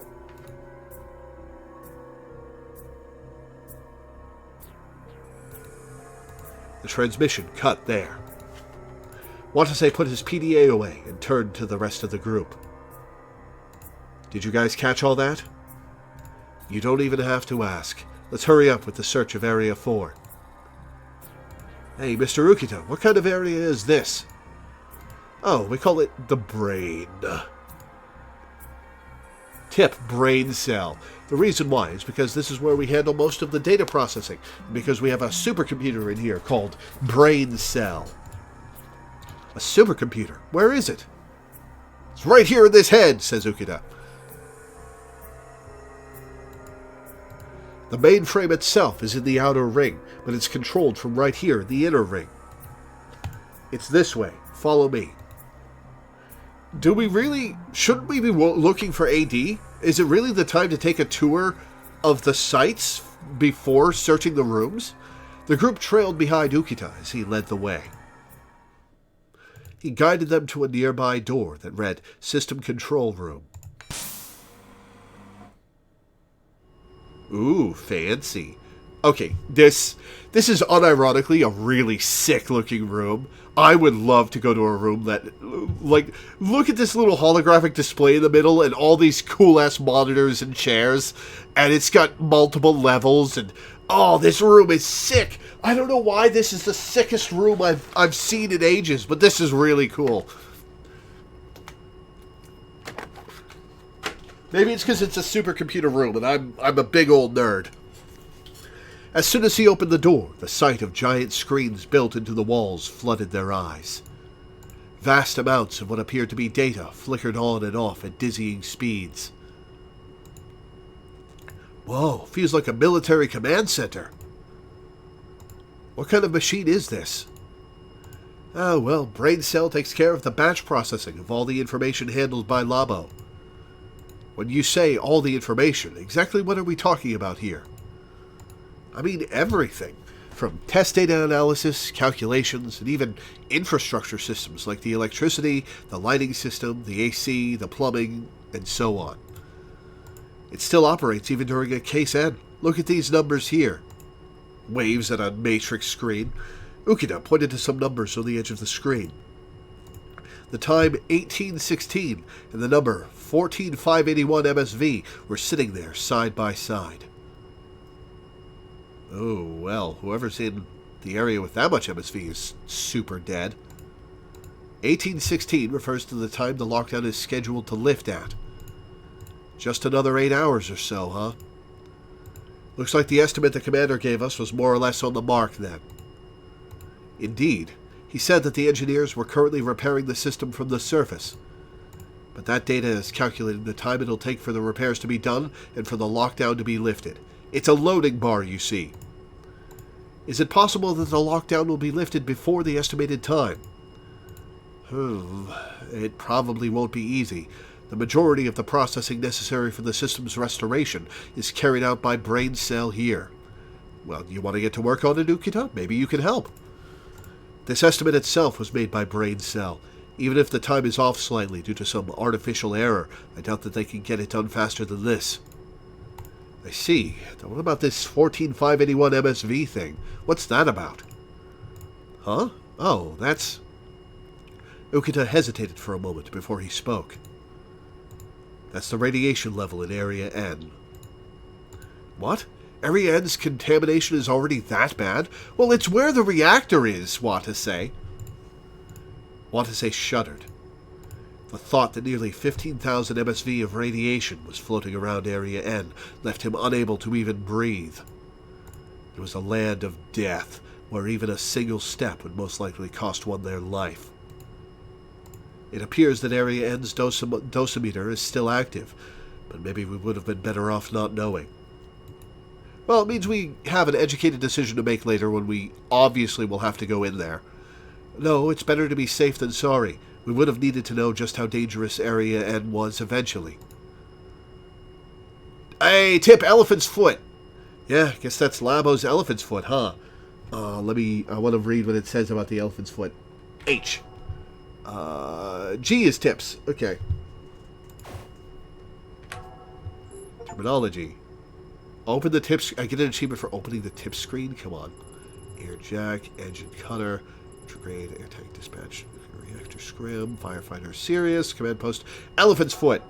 A solidified lava-like lump of radioactive materials like uranium and plutonium, mixed with molten concrete that still silently exists within the hastily built sarcophagus surrounding the Chernobyl nuclear power plant. The elephant's foot, named after its odd shape, still emits large amounts of radiation today. It is even said that those who get within eyeshot of the elephant's foot were unable to escape death from acute radiation exposure. We talked about it last time, but I think... I think that the room with the elephant's foot in it is probably the most lethal room on the planet. Like, the most lethal, like,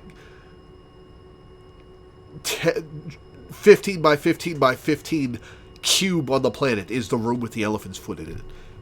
Because you walk in there and as if you're unprotected, you're dead by the time you get in there. If you are protected, you're dead by the time you leave.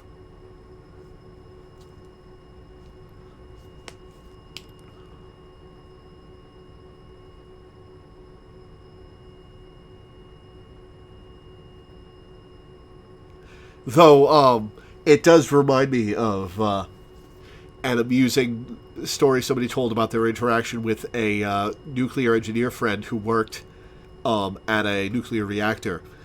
When asked if you could survive swimming in the pool where the uranium rods generate electricity, the engineer responded, "Oh, you'd be dead before you got in there from bullet holes," or something like that. The one that humans can access, yes, I think getting thrown into the Earth's core would be worse. Yeah, but the Earth's core isn't a room. It's a solid mass. I think can humans access it is a necessary component of my question.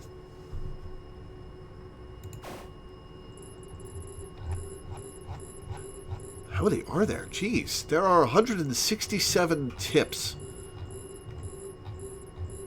Huh. Yeah, guess that's Labo's elephant's foot, huh?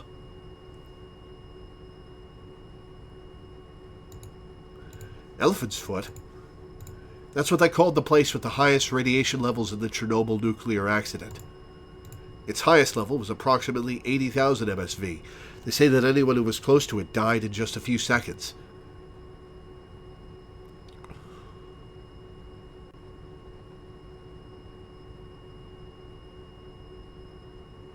Wait, hang on.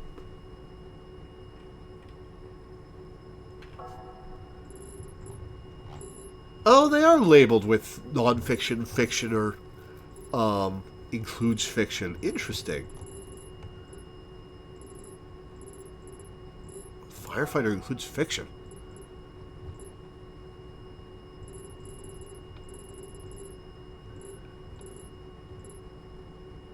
Oh, it includes fiction because it's talking about the characters in it.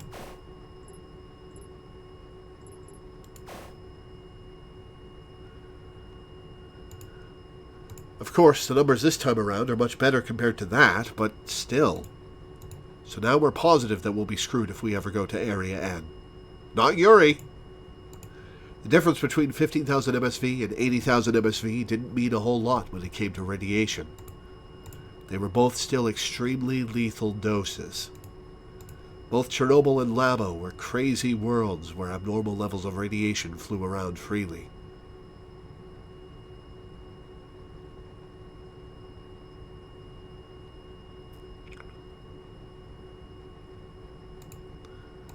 Anyway, I'm glad that Brain Cell is still functioning even in this horrid situation. This place also controls the opening and shutting of the security gates, so if this ever broke, then our search would be at a permanent end. 10,000 MSV or 10 normal sieverts is basically a 99% within a week. Yeah, like 80 sieverts would be basically death within a day. Yeah, I've been exaggerating. I don't think the elephant's foot is walk into the room and fall over lethal. But it's walk into the room and you'll be dead in short order no matter what. If you're unprotected, and probably if you're protected as well. I don't know what radiation suits can protect against that much radiation. I don't know the details of how the technology works, of how the materials work, of how much it can block. But there are pictures that have been taken of the elephant's foot. So presumably you can walk in and live if you're only there for a moment.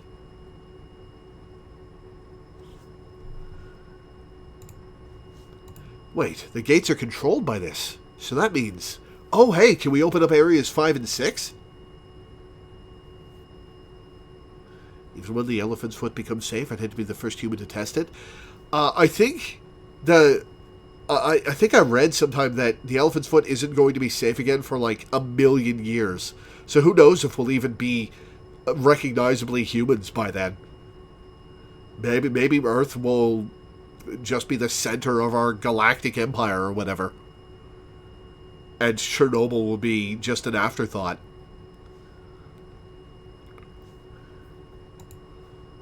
Could we possibly open the bulkhead from here? Everyone's eyes widened when they heard Kazumi's proposal. Mr. Ukita, can it be done?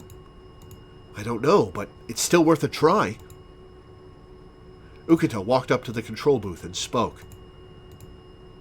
I'll take care of this. The rest of you should continue with the search. There's no reason for all of us to stay here, after all. All right, then let's search Area 4 while he's checking on the bulkhead angle. Yes. Mr. Ukita, we're counting on you. The group left Ukita behind and exited the system control room. As soon as they left, Kazumi addressed the others. Then let's split into groups of 2 again. Who will go with who? Miss Yuri and I will go together. I'll keep her under proper supervision. Huh? Though that said, you don't have to do all that much. So long as you help out only when I'm sure it's safe enough, that's good enough for me. Okay. Yuri obediently nodded her head. Then everyone else with me, okay? Yeah. This does seem like a good balance. Then we'll search this floor, so I'd like to ask the rest of you to search B2. Yeah, I mean, if we don't find some AD soon, I'll be in deep shit. Right, then let's hurry. With those words serving as a signal to all of them, the group then split up to begin their search. Watase, June, and Enna quickly went to the stairwell so they could get down to B2. But the emergency staircase had completely collapsed. In exactly the same way the other one did. Great, we can't go down like this. Yeah, it's way too dangerous. And I don't just mean for Miss Tsubakiyama. Even a rescue worker like me wouldn't try it. There should be an emergency staircase in the outer ring. Let's go down that one. Everyone nodded at Enna's suggestion and left the room. We immediately ran into the people who went to search the outer ring, and they were like, what? Were you done already? They then hurried over to the outer ring stairwell. Fortunately, the stairs were still intact.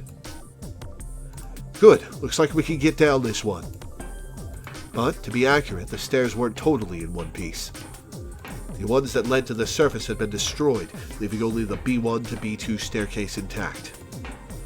But why are all these staircases broken? Possibly deliberate sabotage. No real point worrying about that now. Even if they weren't, there'd just be bulkheads waiting for us. The only stairs to the surface that are still intact are in Area 2. The group descended the staircase as they talked. However, Watase twitched as soon as he began walking down.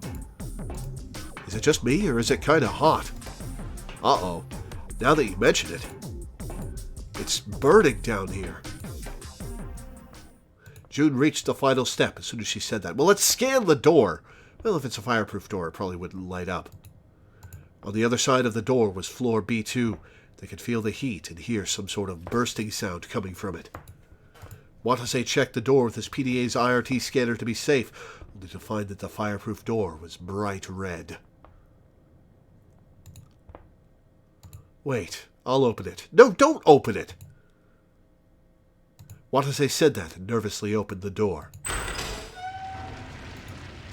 A hot wind blew in his face the moment he opened it, like an idiot. This is worse than I thought. I don't think we can put this one out unless we get the lieutenant over here. But at that moment, a strange sound rang out as though it were trying to cut off June. What was that? It's the Procyon's alarm. Watase dumbfoundedly took his Procyon out. The reading was at 4331 MSV, past the first danger standard. Why did it rise so much just now? Is the radiation down here that bad? This is bad. The radiation level is too dangerous for the captain to handle with only half an AD. Yes, and with these flames. Anna looked out into the fire at that moment. And when she did, her eyes suddenly widened. Huh? What's wrong? Watase followed Anna's somewhat astonished gaze. What he found was... Oh, hello. A girl standing on the other side of the flames. Miss Sanamiya! Watase recognized that name. Luis Yui Sanamiya. That was the name of one of Anna's students who'd possibly been trapped in Labo. If she doesn't move, those flames are going to eat her alive. Hey, are you okay? But Luis didn't answer his calls. She just gave him a sharp look that almost looked like a glare. Oh, is she sending to somebody? Or maybe she's about to blow out the fire with her psychic powers. Calm down. You don't have to be afraid of us. We came here to save you. More importantly, this area is badly contaminated. You need to inject yourself with this anti-radiation inhibitor called AD, or you'll... Alright, let's crank her value up. See what happens. No, let's save. Let's save like cowards.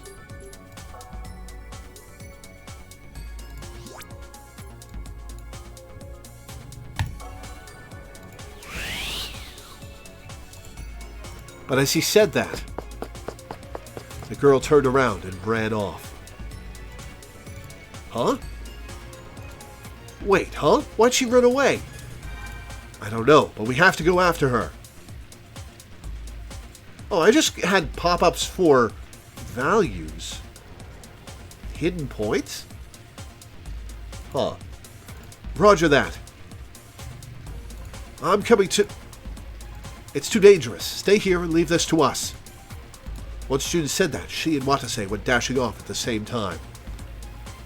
I noticed that values popped up, but I didn't get a good enough look at them to see what was happening. I think I saw a -1 and a +1.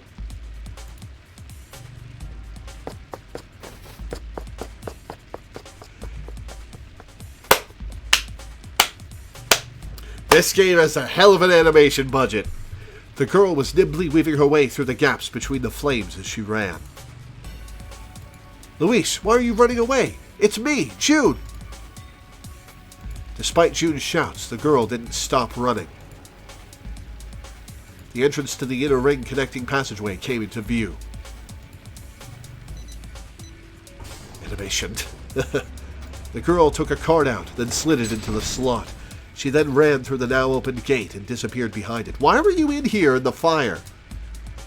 She has a card? Where'd she ever find one? The gate soon started to close. Wait! Watase and June made a mad dash through the gate.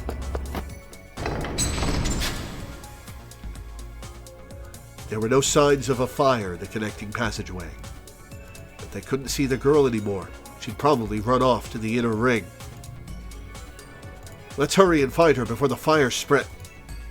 But just as June was saying this, the Procyon's alarm grew even louder. June looked at the Procyon in surprise. It read, 9307 MSV? Oh, come on, give us a break. And now we're locked in here. The number was past the second danger standard. Kazumi's explanation then suddenly echoed in Watase's head. Our lives are at great risk there, even with AD. And I don't even have a full dose of AD in me right now. And the fact that the alarm had gone off as soon as they'd gone through this connecting passageway meant all the areas in the inner ring are probably contaminated.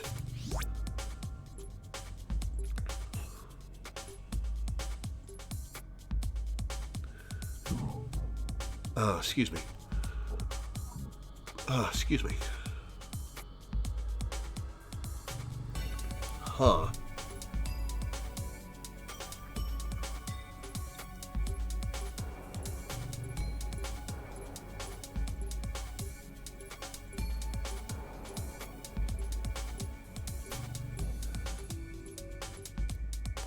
Who knows, maybe being an Esper makes you immune to radiation, like a mushroom.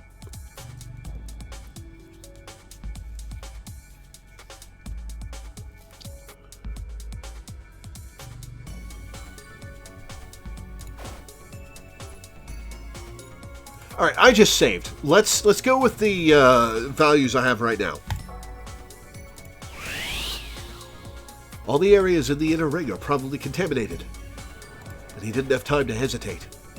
The girl was being constantly bathed in high-level radiation while they were standing around. Let's go. We can't leave that girl here.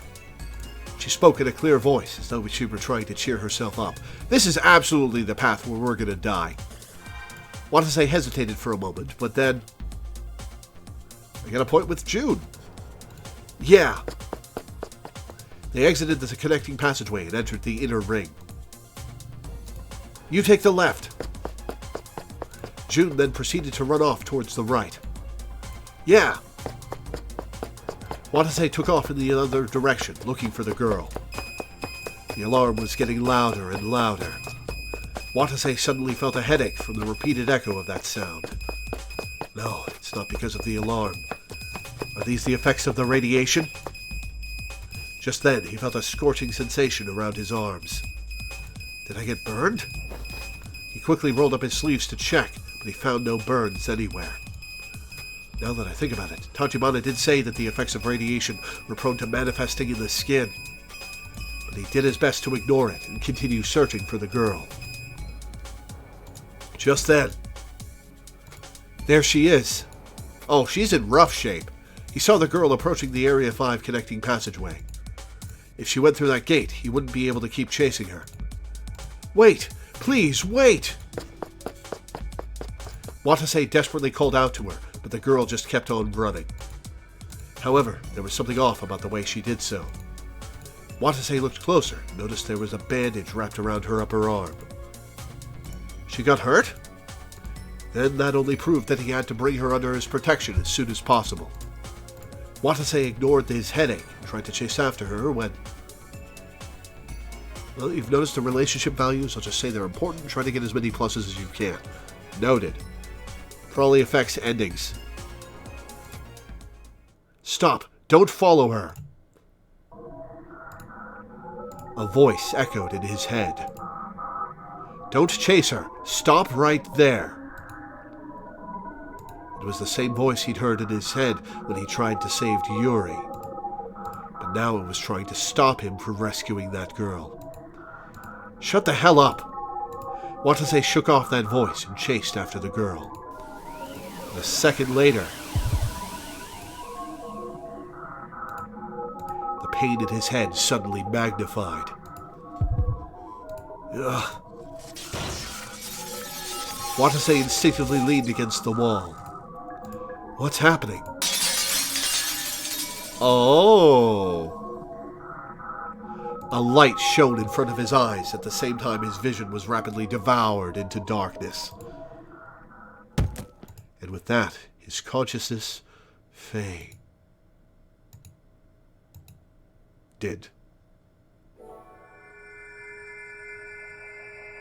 Not a game over?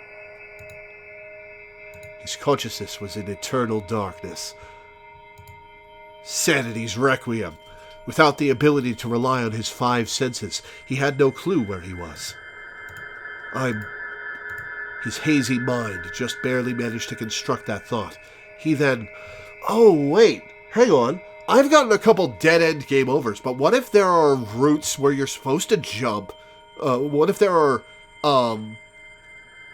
branches where you're supposed to jump back and forth like in Zero Escape? Made out the sound of someone breathing nearby.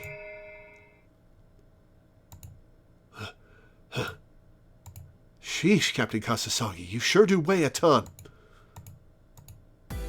When he opened his eyes, he saw half of someone's face. That's not where his eyes were drawn to, though. It seemed someone was walking while carrying him on their shoulder. Captain Kasasagi? Who's that? No sooner had he thought this than did everything come back to him. That's right, I fell unconscious. Watase's 5 senses swiftly recovered with that thought.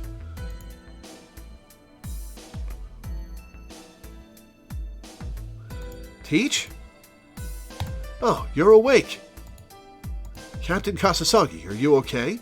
Yeah, how did you find me? Where am I? Why are you... The last thing Watase remembered was chasing that girl.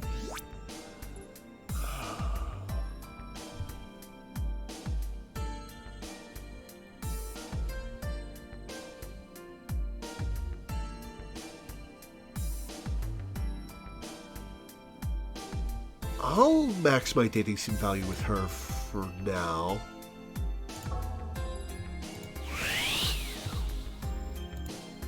He tried to recall what happened after that, but all he found was a total blank.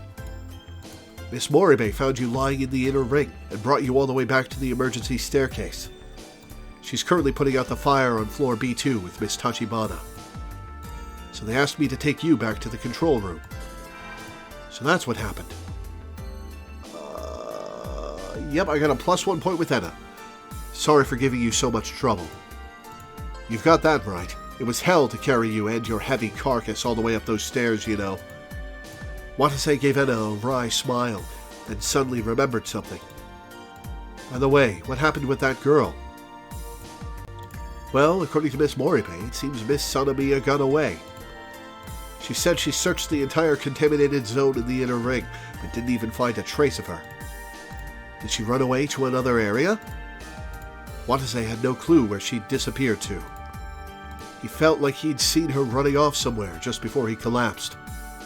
And he'd been hit with a particularly painful headache right after that, causing his memories around that point to be extremely vague at best. But he knew for a fact that she'd run away. Why'd she run off like that? No clue. Got any ideas? None.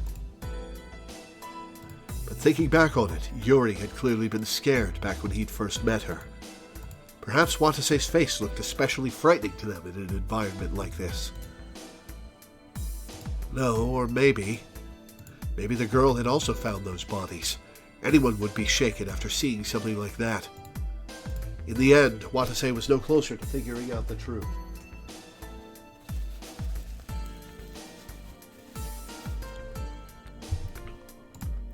Watase sighed and moved away from Enna, and immediately fell to the floor again.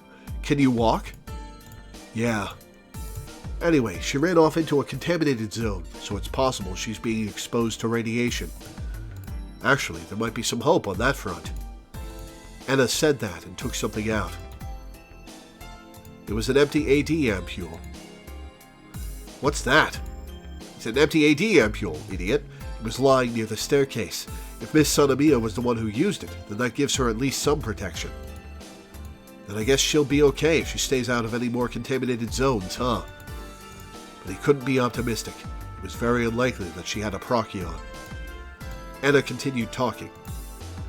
She'll be fine. Truth be told, that girl's a prodigy who excels at almost everything. A prodigy? Right.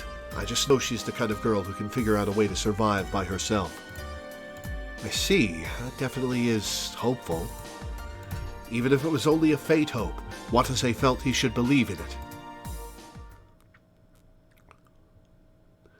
The pair exited the connecting passageway and made it to the door to the control room. Yuri was waiting out there. Did something happen? Looks like Captain Kasasagi here passed out right after he went into a contaminated zone. You went to a contaminated zone? Yuri walked over to Watase with a look of shock adorning her face. Why did you pass out? Well, I got this real bad headache all of a sudden, so I don't really remember it all that well. But maybe it was some kind of radiation damage. Radiation can damage your brain cells, you see. At least that's what Tachibana said. Oh no. Yuri stared hard at Watase. Are you worried about me? Huh? Yuri muttered that and looked down as if she were embarrassed. Oh boy, looks like she's still being a bit cautious with me. But he still believed that Yuri had been truly worried about him. It's okay, Yuri. This is just our way of life. We'd be out of a job if we made civilians, especially young girls, worry about us. Oh my, you're finally starting to sound like a man of your station, Captain Amnesia. Well, the amnesia aside, I still am a bona fide rescue worker, you know. This is just my way of playing it cool. Just as he said that, it suddenly hit Watase. His subordinates were currently fighting the fires down on floor B2. Crap, I should be helping Tachibana and Moribe out. You guys wait in the control room. Huh? Are you sure you're okay? You only fainted just a few minutes ago. Yep, I'm already as good as new, so now I've got to make up for lost ground. Sheesh, you're such a tough guy. Watase started running off towards the emergency staircase as he heard Enna say that. 10:46, I am possibly out of time. Okay, maybe I have an hour of a half dose rather than half an hour of a full dose. Because we're at the 30-minute mark right now. But I already experienced radiation sickness. Alright, you don't have to keep playing the stairwell sound while I'm paused here. When Watase ran down the emergency staircase, the sea of flames was still there. His Procyon's alarm beeped a second later. It read 4452 MSV. That was a dangerous level of radiation to Watase, given that he'd only injected himself with a half-dose AD. His skin immediately felt uncomfortable, and his headache swiftly came back with a vengeance. But I can't just be the only one not doing anything here. Yes, you can. You've got radiation sickness, Watase. Let the professionals handle it. He could see Kazumi and June holding two hoses as they desperately suppressed the fire, the sound of the Procyon's alarm beeping in the background. Watase gnashed his teeth and quickly ran over to them. Oh, you came back? Captain, are you sure you're okay? Yeah, no worries. But your face is pet. Your concern is unnecessary. Anyway, is there something I can do to help? Watase checked the area to find nearly all of it engulfed in flames. With the air full of heat waves and steam, every breath he took felt like it was setting his lungs on fire. Well, yeah, we wish you could help us put out these fires. It's just... this fire is already beyond human help at this point. But, figuring it was better than doing nothing, Watase started to look for a fire extinguisher when... some of the nearby flames surged upward fiercely. A tongue of flame, which had been licking at the ceiling, nimbly waved towards the floor. What? Oh shit, it's rolling over.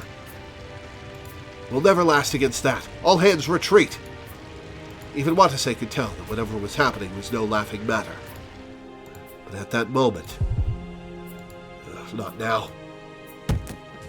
A headache strong enough to numb his whole body hit Watase, forcing him to lean against the wall. Captain? Oh no. Moribe, give me a hand. Kazumi and June threw aside their hoses as they carried Watase from both sides. Captain, please, hang in there. Come on, we've got to get out of here. They did their best to essentially drag him over to the landing of the emergency staircase. But then Watase turned around and witnessed a strange phenomenon. What's that? The smoke surrounding the fire turned yellow.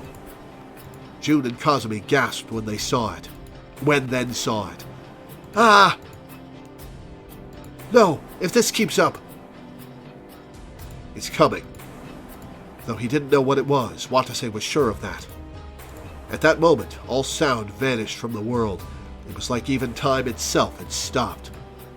1 second before Watase was hit with the death he knew was coming for him, a memory replayed in his head. Just hand it over. Ah! What have you done? Ah, I knew this would lead to me dying! I had no choice. Talking wasn't going to get us anywhere. Things would have probably turned out differently if Watase had taken a full AD back then. But it was far too late to regret it. The yellow flames then turned into a sinister black, and then... Ah! The red-hot gas that was swelling up through the block instantly incinerated the three of them into ashes.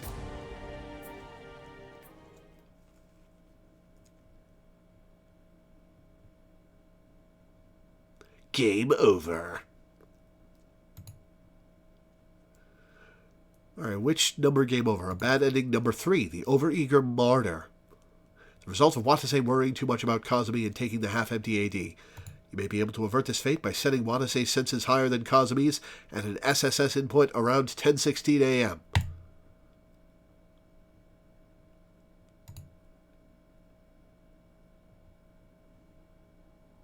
Hopefully I have a save right there. I think you made me save right there.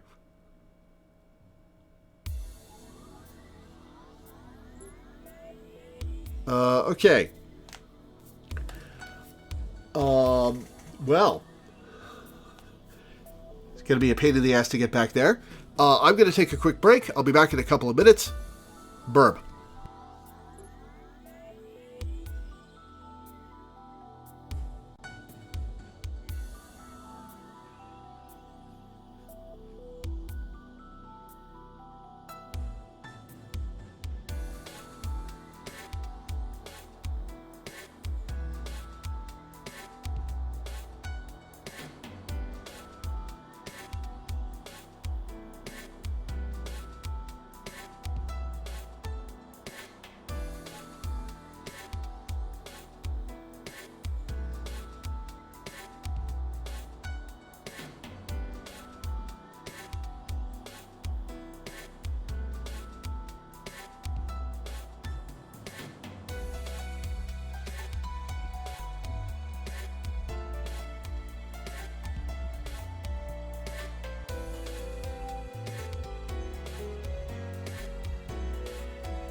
Alright, back.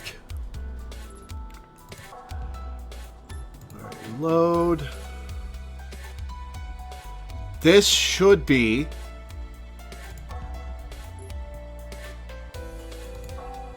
the right spot.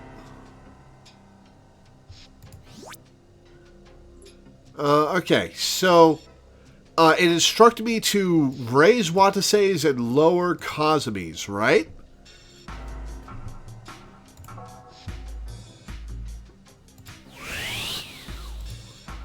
Kazumi's angry shouts echoed through the hallway as if to ward off June's pleas. This is an order, wasting valuable time complaining about this. We're all being exposed to radiation right now, at this very second. If you're worried about me, then please administer the AD right now and continue the search. Kazumi's face was brimming with determination. When Watase and June saw that, they realized that there was no use in trying to persuade her. Moribe, let's do as Tachibana says. Yeah. Watase and June hurriedly injected themselves with AD. Kazumi also injected herself with the damaged AD. She then turned to Ukita and the others and spoke. I apologize for causing you trouble. Now we've all finished injecting ourselves, correct? Right. You're right. They were most likely still taken aback from seeing the altercation between the rescue workers. Ukita and the others were now quiet, like their fight mere minutes ago had never happened. Now then, with that roadblock out of the way, let's talk about our next move. Kazumi spoke with a calm voice, betraying none of the anxiety she must have felt from her coworker's death and the lack of AD. Oh, now that I've got a full dose, June and I can catch Luis is her name, I think? Without me passing out and being brought back and then leading to the chain of events where everybody died. Man, that was a long game over branch. Because you get a game over from well, maybe there were a couple of ways I could have branched off of the game over path, but it all went back to this, and it even called out, go back to this point if you want to survive. That was a long game over branch. Well, that's one of the few long ones. Most of them aren't that delayed.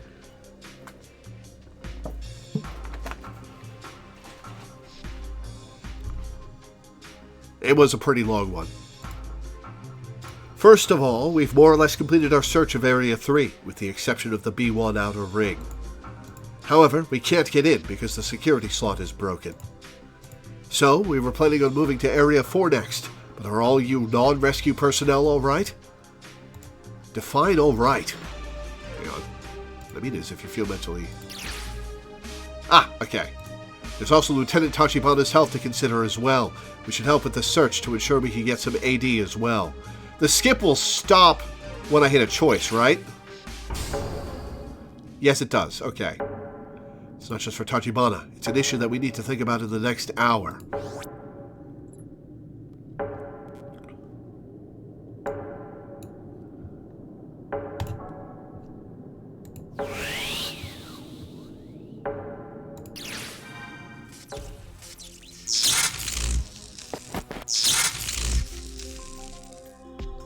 Oh, thank God.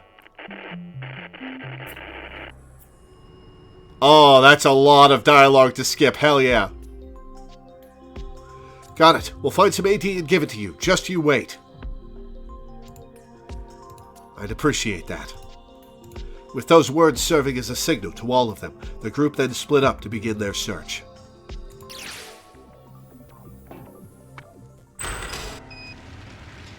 This isn't good. Let's get out of here. Wait, it's not that much higher than the AD's limit. I think we'll still be okay. You sure about that? Then let's put out those fires and... Anna looked out into the fire at that moment. And when she did, her eyes suddenly widened. Huh? What's wrong? Watase followed Anna's somewhat astonished gaze. What he found was... Dun dun dun! girl standing on the other side of the flames. More importantly, this area is badly contaminated. You need to inject yourself with this anti-radiation inhibitor called AD, or you'll save in new slot. Okay. Luis. Alright, Luis.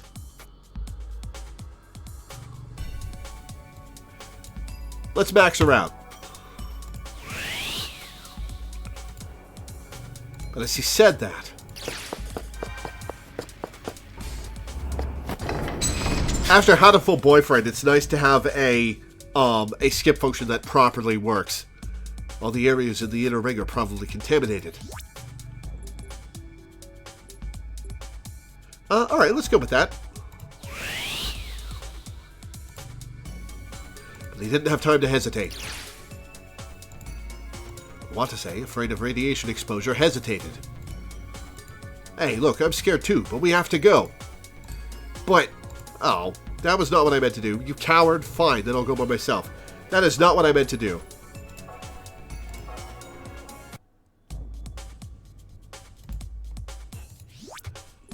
Max her out.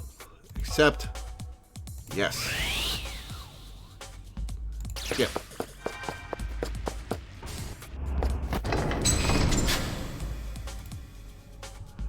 Okay, we will lower mine.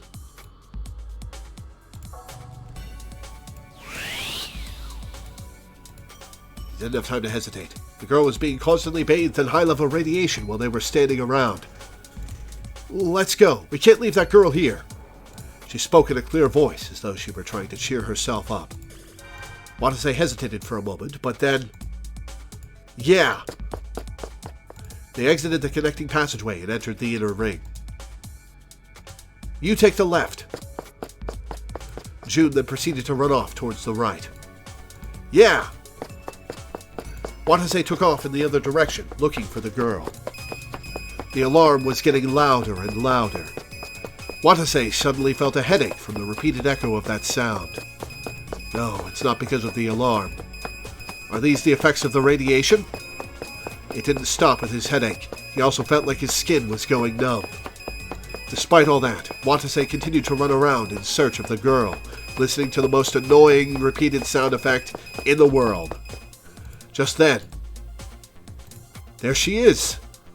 He saw the girl approaching the Area 5 connecting passageway. If she went through that gate, he wouldn't be able to keep chasing her. Wait! Please, wait! Watase desperately called out to her, but the girl just kept on running.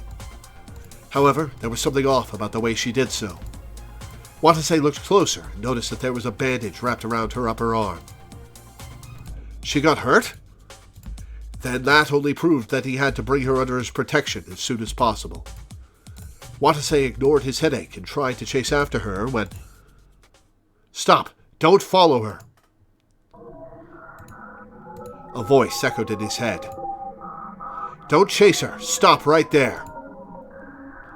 It was the same voice he'd heard in his head when he'd tried to save Yuri.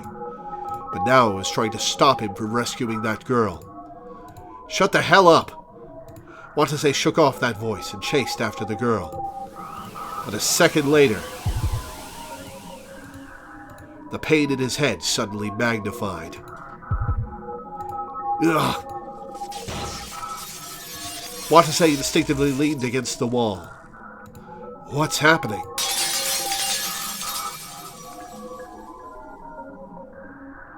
A light shone in front of his eyes at the same time his vision was rapidly devoured into darkness.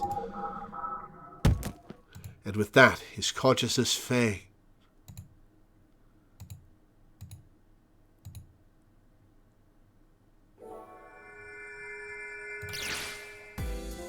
Just going through this again. The last thing Watase remembered was chasing that girl. Let's max out Enna. Accept. He tried to recall what happened after, although it was total blank.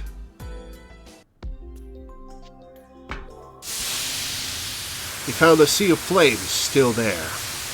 He could see Kazumi and June holding two hoses as they desperately suppressed the fire, the sound of the Prochyon's alarm beeping in the background. Oh, you came back? Captain, are you sure you're okay? Your concern is unnecessary. Anyway, is there anything I can help with? I'd like you to help us put out the fire, but, well... And boop. Alright, what do we got?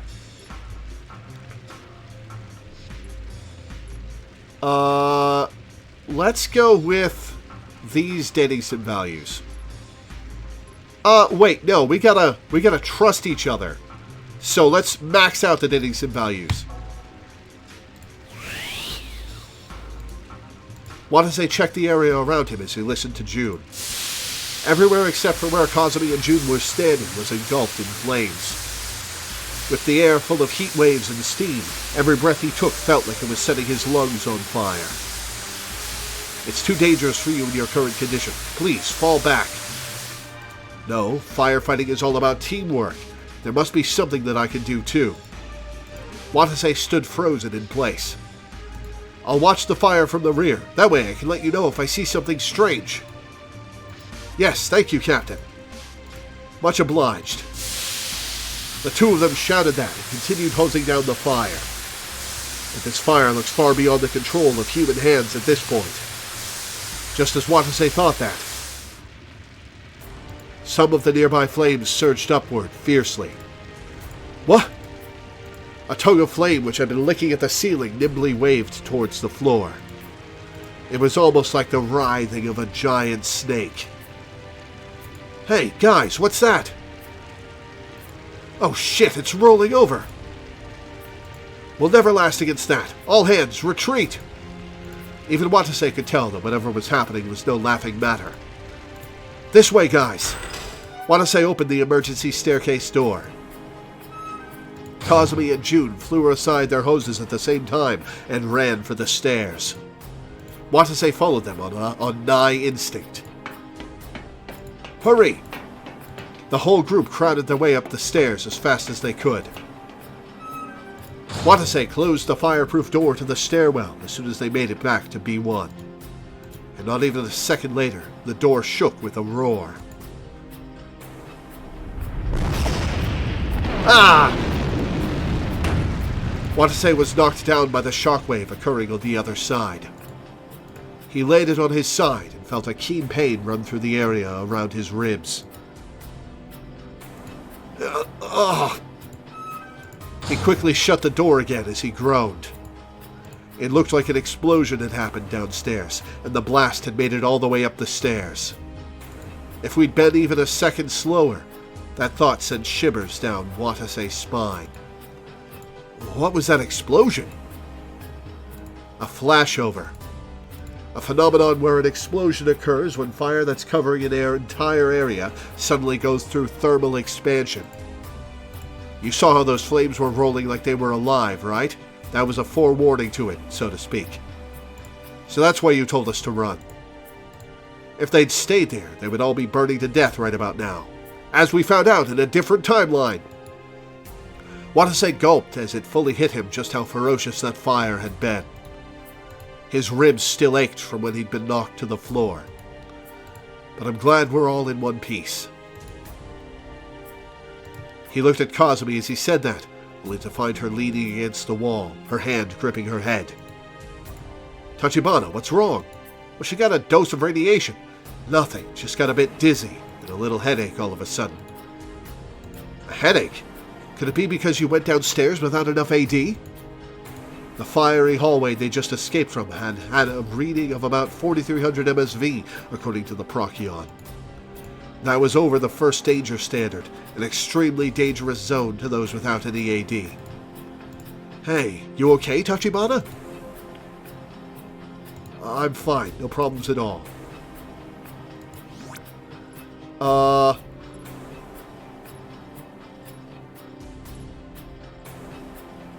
What will happen if we lower Kazumi's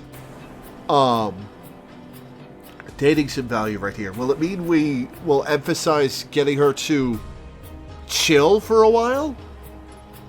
Hang on. How many saves can I make? 100. Cool. Alright, let's save. Let's lower Kazumi to 50%. So that we can force her to take a breather.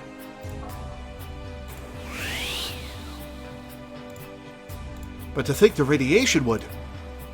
If they were subjective symptoms of radiation damage, they should not be manifesting this quickly. This is more likely due to carbon monoxide overexposure. Her face was still a bit pale. Maybe she's right, but we can't be optimistic, can we? Even Watase had fainted with a violent headache right after he'd entered a contaminated zone.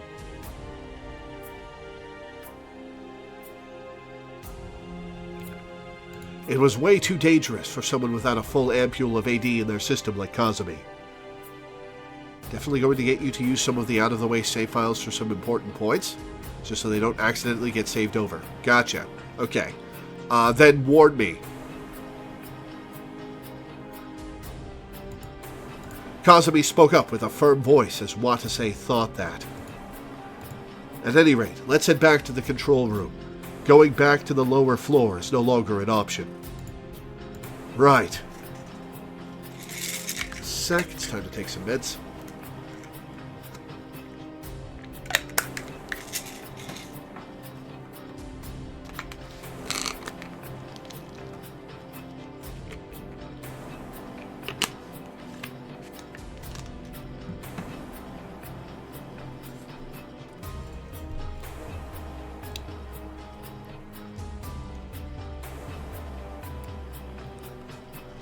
Right.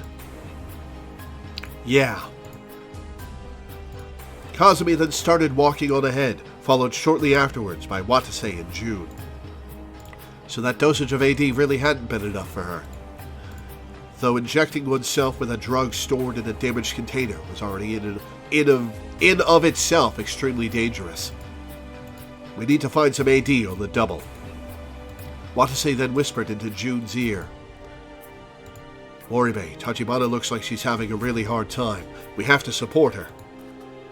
I know that already. I know that. Watase and June nodded at each other and quickly marched towards the control room.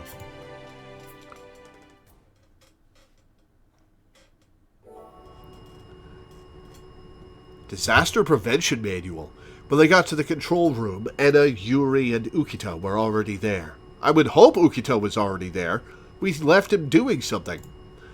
No sooner had they passed through the doorway than did a bitter shout echo through the room.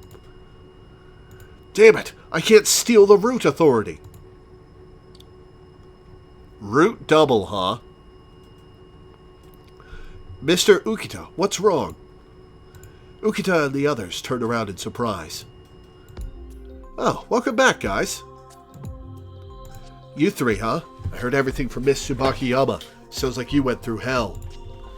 Yeah, but we're okay now. None of Watase's group said anything about Kazumi's deteriorating condition. More importantly, what happened? What's all this stealing authority business about? I wonder two things. I wonder first, where you get if you never alter the dating sim values at all? Like, what story branch do you wind up in? Do you get a game over early? I wonder. The other thing I wonder is what happens if you just max everybody's dating sim values every time you get the chance. Probably the first game over. Oh yeah, it debuts that with a game over possibility, doesn't it?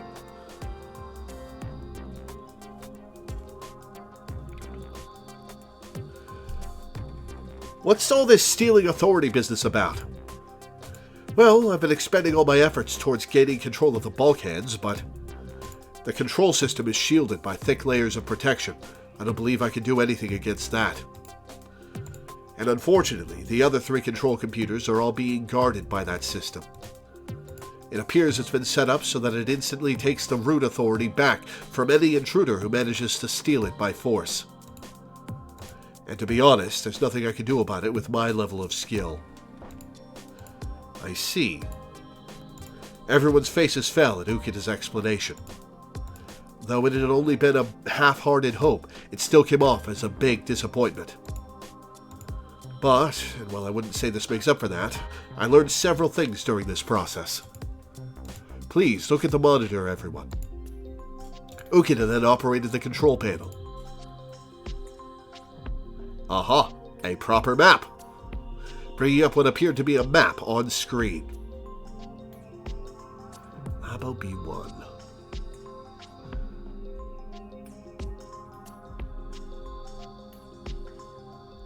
Is this where we are? 1, 2, 3, 4. Okay, so that's a big open area. Interesting. I wonder what that's for. Area 5, that might be... that might be bunks for people who live on site.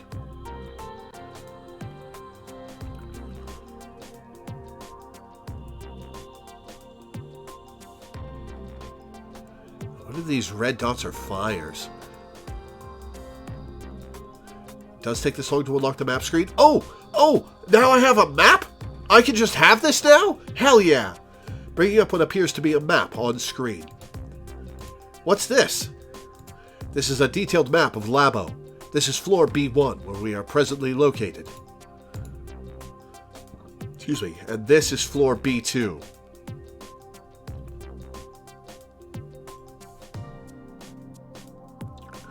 Okay, Labo B1 and B2 are both open empty.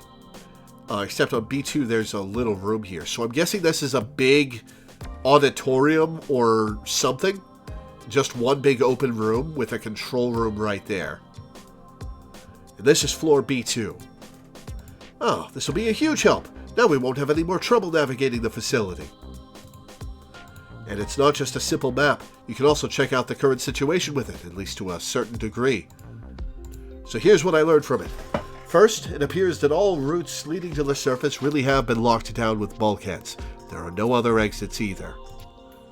Incidentally, it would seem that all emergency staircases leading to those bulkheads have collapsed, excluding the one in Area 2's inner ring.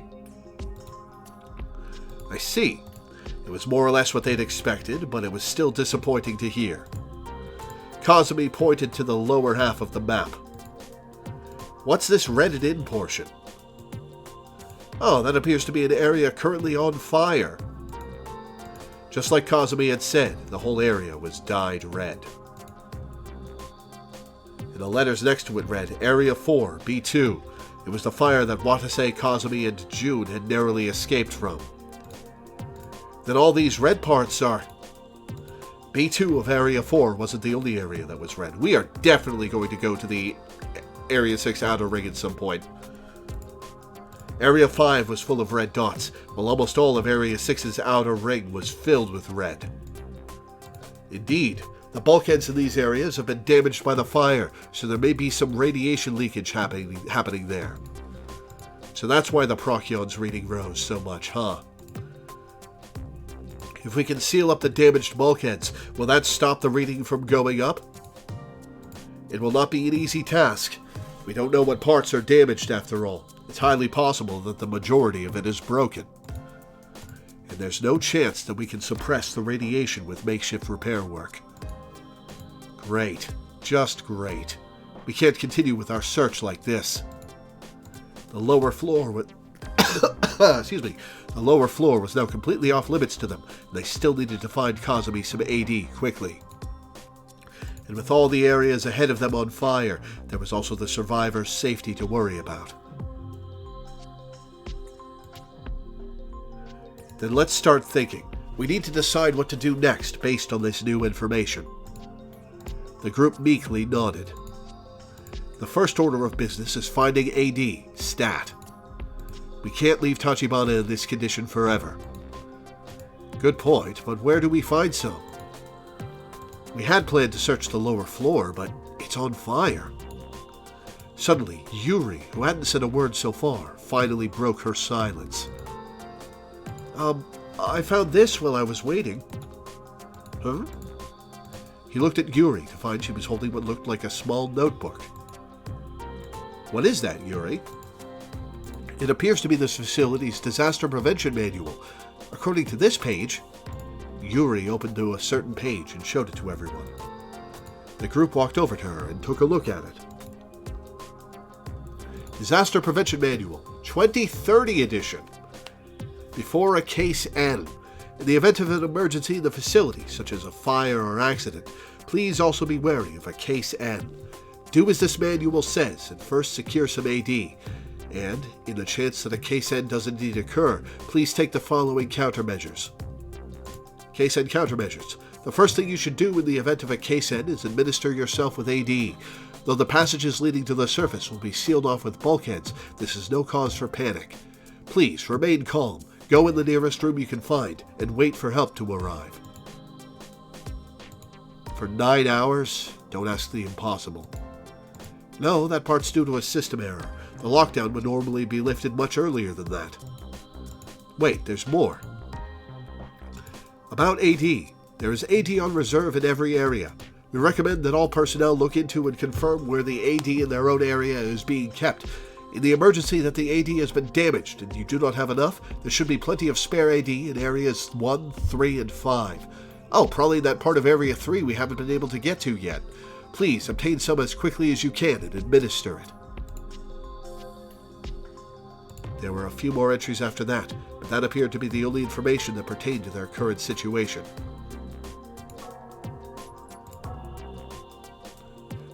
Alright, what do we got? We've got Yuri. Do we trust Yuri? She seems to be leading us on the right path. So, for now, sure.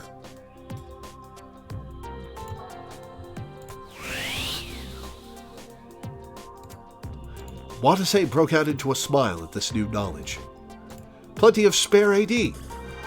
This is information's a lifesaver. Thanks, Yuri.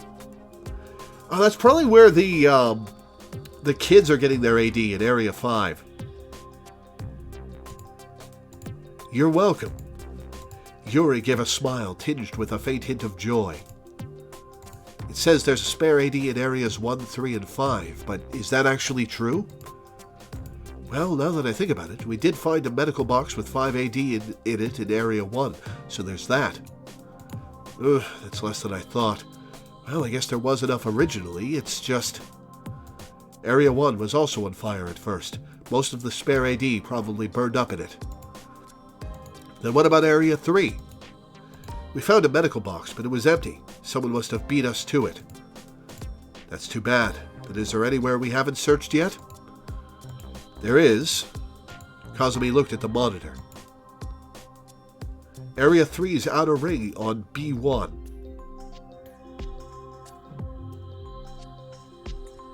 We couldn't get in there because the card slot at the security gate was broken. Oh yeah, I remember that now. The map showed one of the 3 routes to that place was blocked off by fire. Yeah, but maybe we can open that gate from here. And according to Kazumi, one of the others had a security slot that had been incinerated. And the final route, the only one Watase had personally been through, had a broken card slot. So we might be able to get in if we can put out the fire in that passageway. But I think putting out that fire is nearly beyond human help now. Ukita suddenly spoke up when he heard June's comment. Wait, if you say it's impossible with human help, then... Alright, if my plan goes well, then we can solve both our AD and fire problems in one fell swoop. Are you able to turn on the sprinkler system? What? Do you have something in mind? Yes, take a look at this map. Ukita proceeded to operate the control panel again. A strange map then popped up, one that did not appear to be of B1 or B2. Labo Engine Room. In the first place, it didn't have any detailed descriptions of anything apart from Area 3. What's this map of? This is an equipment storage block between the first floor and B1.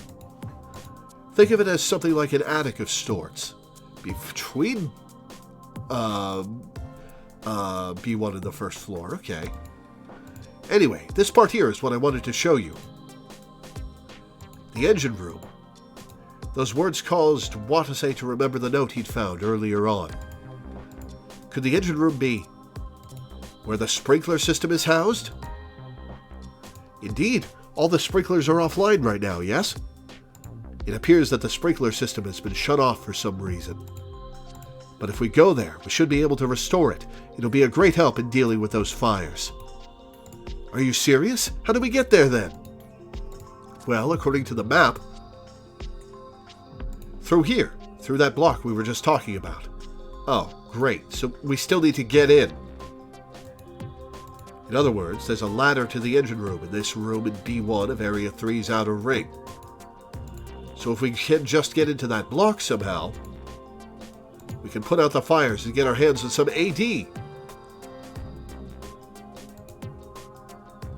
Those words brought the whole group's spirits up.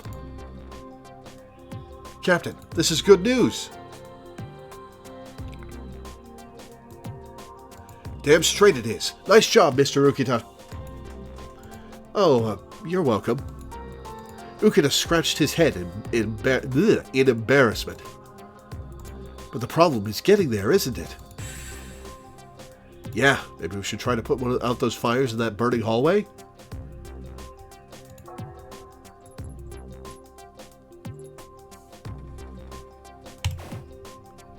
What do we got here? Anna and Kazumi. Let's max out Kazumi and lower Anna.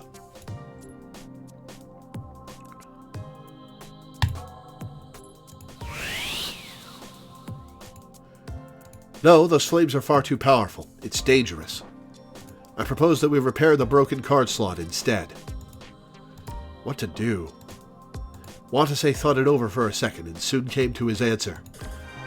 Let's go with Tachibana's plan. We don't know for sure that trying to repair the card slot will be a dead end unless we've all given it a shot, right? That's right. They always say that 2 heads are better than 1, so we should be able to do something with 6. Everyone, will you please lend us your skills? Ukita's the only one here who would have anything approaching skills relevant to this. Of course. Well, I may be an amateur in rescuing, but I know a bit about machines, so I may be of assistance. Have you tried thwomping it with your hand yet? I don't really have any skills, but I'll try if it comes to it. Just being there's good enough. Having a girl like you around will put these old men into high spirits after... Don't be gross, June. Old men, huh? Watase and Ukita looked at each other and exchanged wry smiles. Ukita's face turned serious again a moment later. Now that that's decided, let us make the necessary preparations right away. First, everyone here should download this map into your PDAs. Hell yeah! Good idea. Let's take him up on that, people. Everyone took out their PDAs as Kazumi's declaration, except for Yuri. Huh? Yuri, you don't have a PDA? No, my mom won't let me have one. Sheesh, you've got a strict family. Reminds me of my folks. Well, there are families like that here and there. At any rate, everyone except for Yuri downloaded the map onto their PDA. We'll also need a screwdriver to repair the card slot. Any of you rescue workers here have one? I always carry an army knife with me. It's a bit tough to use, but it'll still work as both a crosshead and a flathead screwdriver. It'll do. Let's give that a try. I wonder why it's called a Phillips head. Was it invented by a guy named Phillips? Was Phillips the brand name of the first one? Kleenex style? Or... Ukita took the knife. Watase then plopped a hand on his shoulder. Guess we're all set. Then shall we go? The group left the control room. The group clear and present danger. The group headed from Area 4 to Area 3's inner ring. Well en route, they looked over their newfound maps. Wow, this map really does make it easy to tell where you are. Honestly, I've been having a lot of trouble telling where I've been up till now. They hurried as they talked.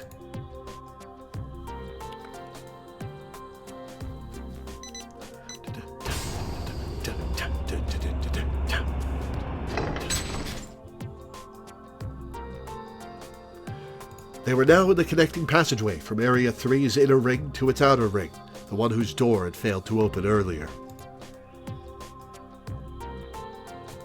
Watase tried his security card just to be sure, but it didn't respond at all. Yep, it's broken. Then please, go ahead, Mr. Ukita. Right. I don't know what I'll be able to do, but I'll give it a try. Ukita took out the army knife and used it to start fiddling with the card slot. Well, Mr. Ukita, think you'll be able to do something? It's hard to say. Even if I can, it might take time. Then maybe it'd be best to try the other route as well. Watase looked at Kazumi as he thought that, but she was rubbing her arms.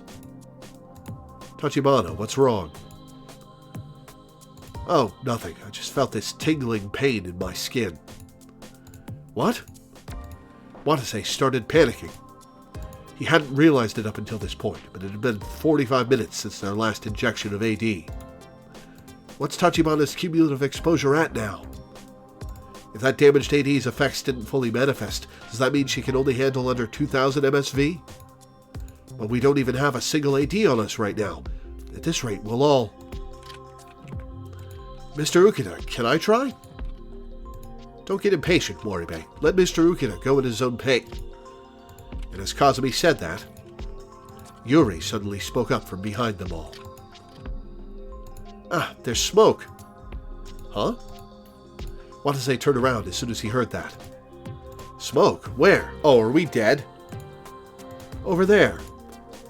Yuri had just pointed to the center of the passageway when... The floorboards were blown away and fire came jetting out of them. What the hell? How'd fire get all the way here? Moribe, get a hose ready. Roger. There was a fire hydrant right by the gate. June promptly took a fire hose out of it and handed the nozzle to Kazumi. Everyone, please get back. Lieutenant, water's coming now. Kazumi turned to the advancing flames and began hosing them down. However, more floorboards were blown away. One flame after another kept spurting out of them. This place really hates us. Our way out is... Even with Kazumi in a weakened state, the flames were progressing slowly, so it seemed she was doing her best. Yuri, get down! You guys too! You'll breathe in less smoke that way! Enna followed her advice and held Yuri in her arms. She then crouched down and started shouting. Mr. Ukita, think it'll be much longer? I'm trying, but... I'm sorry, I honestly don't know if I can do it. You can't be serious! It wasn't just Enna, everyone was speechless. Fuck! If only this damn gate weren't here. First F-bomb of the game. Excellent place to put it. Fuck! June kicked the gate. At that moment, debris fell from the ceiling. Huh? Watase looked up and stared intently at what lay there. An air duct! Watase quickly scanned the path of the duct. She might even say fuck in the Japanese dialogue. Ha! Like in English. Nice. It apparently went right over the gate and straight into the outer ring. He then remembered what Ukita had said earlier. The air ducts have radioactive material filters set up all over in them. They block all potential routes to the surface and other areas. Then maybe there isn't a filter in there blocking the way to the outer ring. Moribe, can we get through that air duct? Worth a shot. We might be able to open the gate from the other side. But the air duct was blocked by a grate. Mr. Ukita, give me the knife.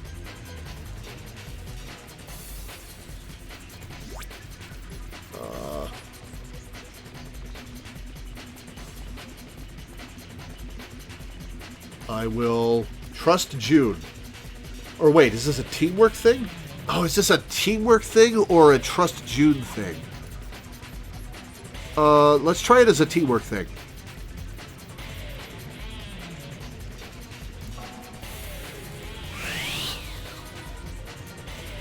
Huh? Oh, okay. June took the army knife from Ukita. I'll remove the grate and go to the other side. My body's smaller than the captain's, so I'm better suited for this role. Okay, go. I'll give you a lift on my shoulders. Right on. Okay, it was a teamwork choice. Watase then lifted June on his shoulders, allowing her to begin dismantling the grate. Screws soon began falling. First 1, then 2, 3, and 4. Finally, the grate itself fell. It had only taken a mere 30 seconds. Damn, that was fast! Yeah, being handy's the best part about me. June left those words behind as she climbed into the air duct in the blink of an eye. We're counting on you, Moribe.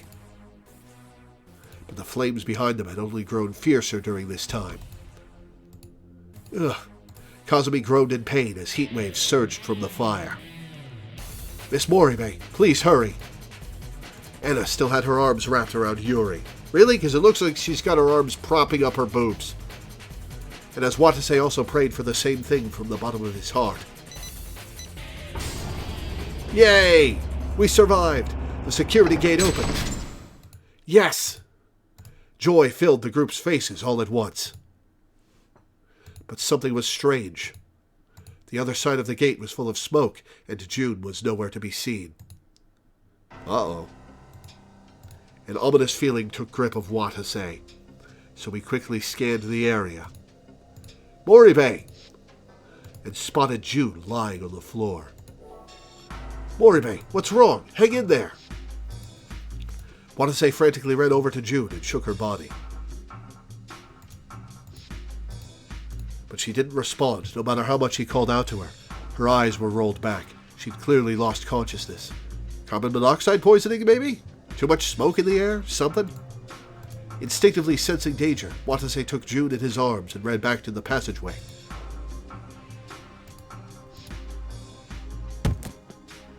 Oh, everyone's passing out. Yuri and Enna groaned in agony and collapsed on top of each other. Yuri, teach! 3 of them had collapsed, one after another. Kazumi ran over after having noticed this unexpected turn of events. What's wrong? Her face then went as pale as a sheet. Oxygen-deficient air. Oh no, is this oxygen-deficient air? What's that? Air that doesn't have enough oxygen in it, dumbass. A type of lethal gas that renders you unconscious in a few seconds. It's created when the oxygen density in the air severely decreases due to fires. Breathing it in puts you in a state similar to drowning on land, knocks you unconscious, and at worst, kills you. Ukita then started shouting in a shrill voice after hearing that. Oh no, the AC in here's broken, and the ventilation can't keep up with it. So the outer ring's full of this gas? The gas had been sealed in the outer ring so far because the gate had been closed up until this point. But now, we won't get any further like this. To make matters worse, their way back was blocked by fire. There's nowhere to run. If Watase, Kazumi, and Ukita were also to lose consciousness, it probably wouldn't be long before they were incinerated by the flames. They'd be fine if they could put out the source of the fire, but they didn't even know where it was. Kazumi scrunched her face in deep thinking for a second, then she made up her mind and spoke. We have no choice. We'll have to hold our breaths and run through the gas until we make it to the engine room. If the map is correct, then it's about 30 meters from here. It'll be a bit of an anaerobic exercise, but it won't be a problem. But what do we do with the people who have fainted? I'll carry Miss Tsubakiyama. You'll take care of Moribe and Miss Yuri. 2 people at once?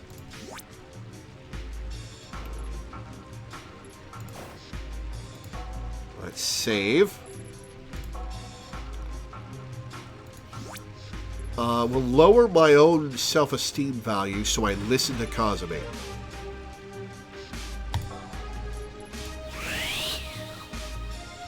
Two people at once? I'm supposed to run and hold my breath while carrying 2 people? That worry crossed his mind for a second, but Kazumi saw through Watase's concerns and quickly appended her statement. I know you can do it. Please, have faith in yourself.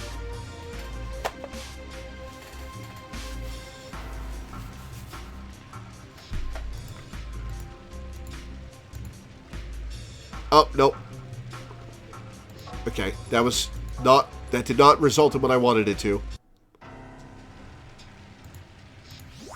We'll keep our trust high. I'm supposed to run and hold my breath while carrying 2 people? That worry crossed his mind for a second, but Kazumi saw through Watase's concerns and quickly appended her statement. I know you can do it. Please, have faith in yourself. Her voice filled Watase's spirit with fire. He felt self-confidence well up in him. Got it. Leave it to me. That's the captain I know. Kazumi smiled for a second, then grew stern again and continued. Mr. Ukita, I apologize for asking this of you, but can you run by yourself?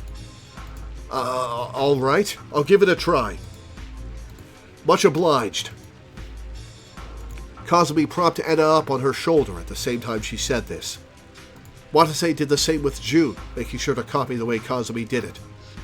He then held Yuri with his other hand. So light. The 2 of them combined had to weigh about 100 kilograms, yet they felt light to Watase. How much in pounds is 100 kilograms? Alright, let's go, guys. Yes. Yeah. The 3 nodded at each other, then started racing down the connecting passageway. They held their breaths through the hallways full of white smoke and oxygen-deficient air. Smoke stung their eyes, causing them to tear up. It's far. He'd only traveled 30 meters, but it felt extraordinarily long to him. That's about 220 pounds. Wow. June is a small woman, then. No offense, but if she's a rescue worker, doesn't she have to carry people?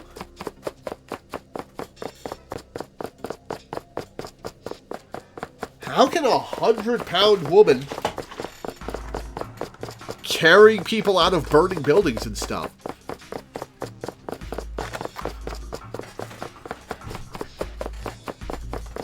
He'd only traveled 30 meters, but it felt extraordinarily long to him. But the weight of the 2 lives he bore gave Watase strength.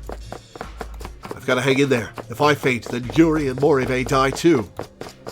As he kicked off the ground with those thoughts sprinting through him, Kazumi suddenly stopped in front of a room.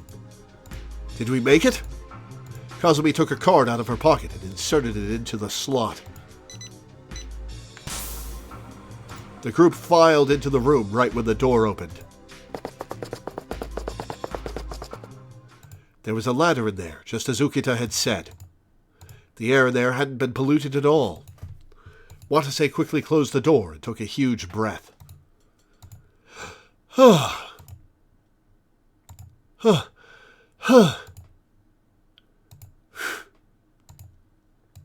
Kazumi and Ukita were also struggling to catch their breath.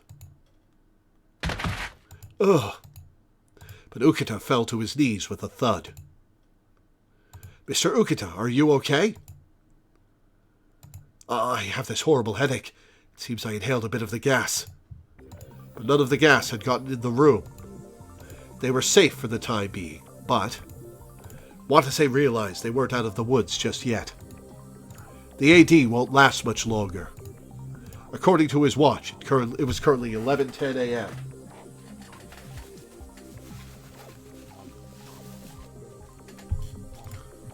Not only were there just 6 minutes left until their prior dosage wore off, but they didn't have any AD at all.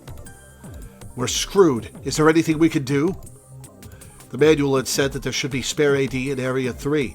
It was very probable that it was in the outer ring. But they couldn't search the area with that gas still filling the hallways. Before we can do that, we have to find out what's keeping the sprinkler system off, reactivate it, put out the source of the fire, wait for the ventilation to finish, then look for the AD. It's useless. That'll take way too long. But taking their time was simply not an option. Even if they got rid of the gas and restored the sprinkler system, it'd be for naught if they couldn't find AD. Everyone here would probably die. Alright, we made it through all that. Saving. What do we got here? Oh! Why do I have to choose from all these people? Oh boy!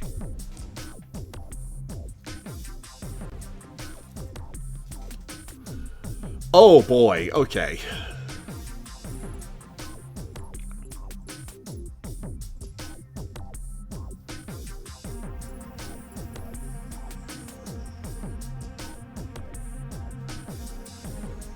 Okay, what the hell are we gonna do here? Hang on.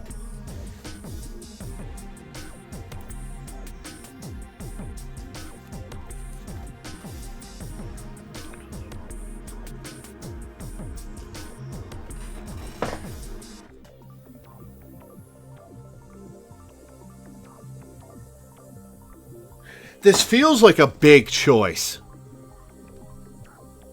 Because there's so many people. I did just save. Let's max everybody out and see what happens.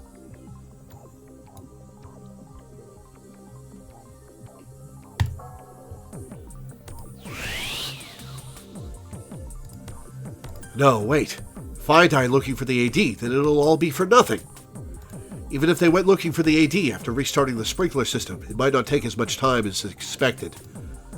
Then they wouldn't have to go very long without any AD. Their cumulative exposure probably wouldn't increase all that much. Should I prioritize my own safety and look towards precautions, or should I brave the danger to find AD for everyone? He was still hesitant. Watase silently gazed at the door. A whole hall full of potentially lethal gas was lying there. Just one sniff of it, and he would most likely pass out. No, it's way too dangerous. Watase then wrung his answer out of his throat. We don't have a choice. Let's activate the sprinkler system first. We'll look for AD after that. Tachibana, I know it'll be hard on you, but please hang in there for a little while longer. Yes, don't concern yourself over me. I believe you've made the correct choice. I do too.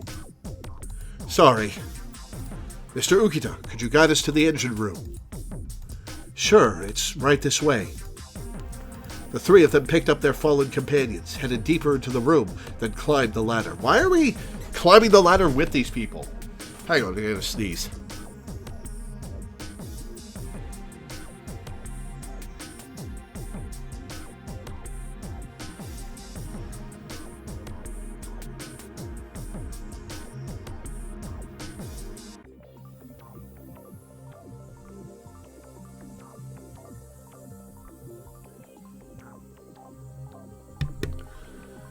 Oh, okay. Why are we lugging them up the ladder when we could go up, turn on the engine, then come back down?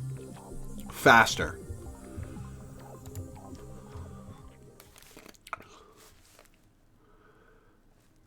Oh, hey! Chapter break. I think this is a good place to stop then, for the night.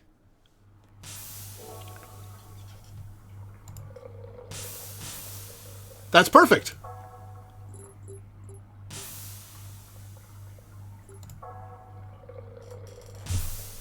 Excellent. We're right at the 4-hour mark anyway, basically.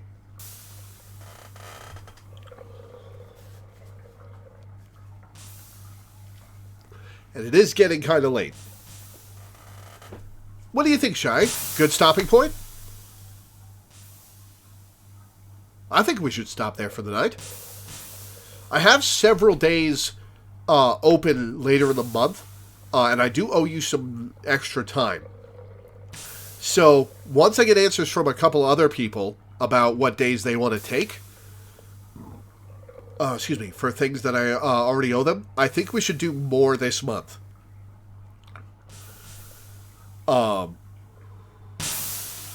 If you want to. I'll give you the list of days that are available once Milena and Adder pick their days.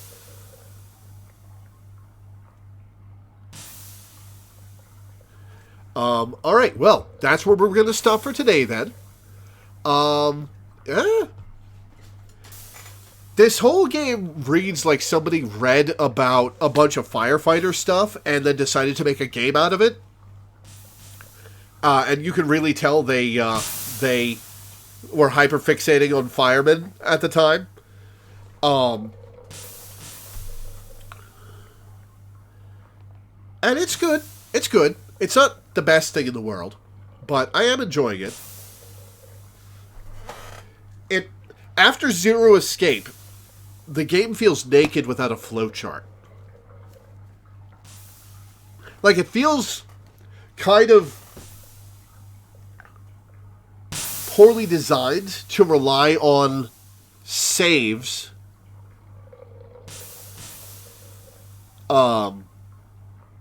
on saves you make to jump between those instead of being able to jump between points on the timeline.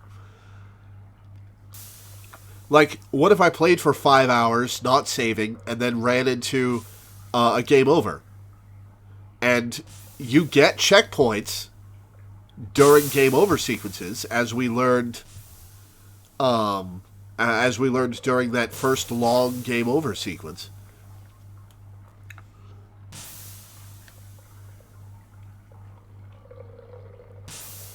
I think that's an oversight. But, oh god, I gotta sneeze again. Hang on.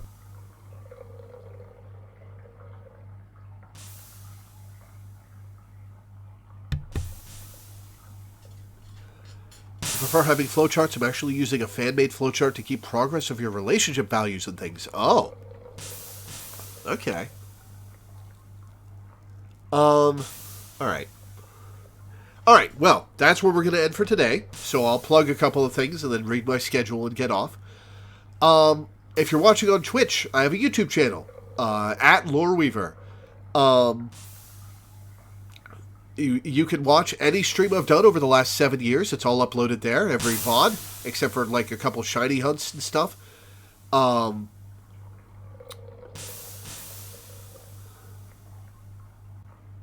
Sorry, I got distracted by chat. So if you want to find a playthrough of anything I've played, there's a lot there across a variety of genres, ranging from AAA games to really niche visual novels, all sorts of stuff. You can also find that link with the !YT command.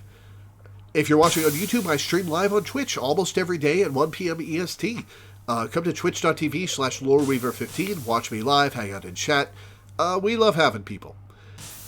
I would also like to plug my Patreon, which you can find either in the description of the YouTube video with the Patreon command in Twitch chat, or at patreon.com/LoreweaverStreams. I make my living off of Patreon. It's my sole source of income, and I make enough to pay my rent and my bills, but I don't make much beyond that, so I haven't been able to put anything in savings for a very long time. I haven't been able to put anything aside for medical emergencies, for if I need to replace stuff, you know, the usual stuff you have savings for. And I'd really like to have some kind of buffer. So, if you could go to my Patreon, pledge $1 a month or $1 per stream, anything in between works too. Hell, pledge a bunch per stream if you really want to change my life. I would be grateful. I'm grateful to everybody who pledges, because you're the reason I have this job. You're the reason I can make content for a living, so that I can stream for you guys, that I can watch shows for you guys on the blog. I wouldn't be able to do this without my patrons. I'd be a burger flipper or a telemarketer or whatever, and it would be hell. So, I'm grateful to everybody who pledges. Thank you. As for the schedule, tomorrow we've got 2 streams. At 1 p.m. EST, we'll be playing Persona 5 Strikers for a patron. At 7:30 p.m. EST, we'll be watching the Game Awards. We'll be starting a little earlier than that, so that we can get everybody together to watch it together before it actually starts. But that's going to be a fun evening. Friday, I'm not going to stream. I have a doctor's appointment in the early afternoon. I may stream something when I get home, but probably not. Saturday will, of course, be our weekly Final Fantasy XIV stream. We'll be continuing Stormblood. Sunday, we'll be playing Haniful Boyfriend for a patron. Monday will be Tales of Monkey Island for a patron. Tuesday, we'll be playing 13 Sentinels Aegis Rim for a patron. Wednesday, we'll be doing what is probably the final stream of Slay the Princess for a patron. And next Thursday, I will not be streaming because I have a doctor's appointment in Bangor. So, thank you guys for tuning in. Thanks for hanging out. Thanks for watching. And I will see you next time.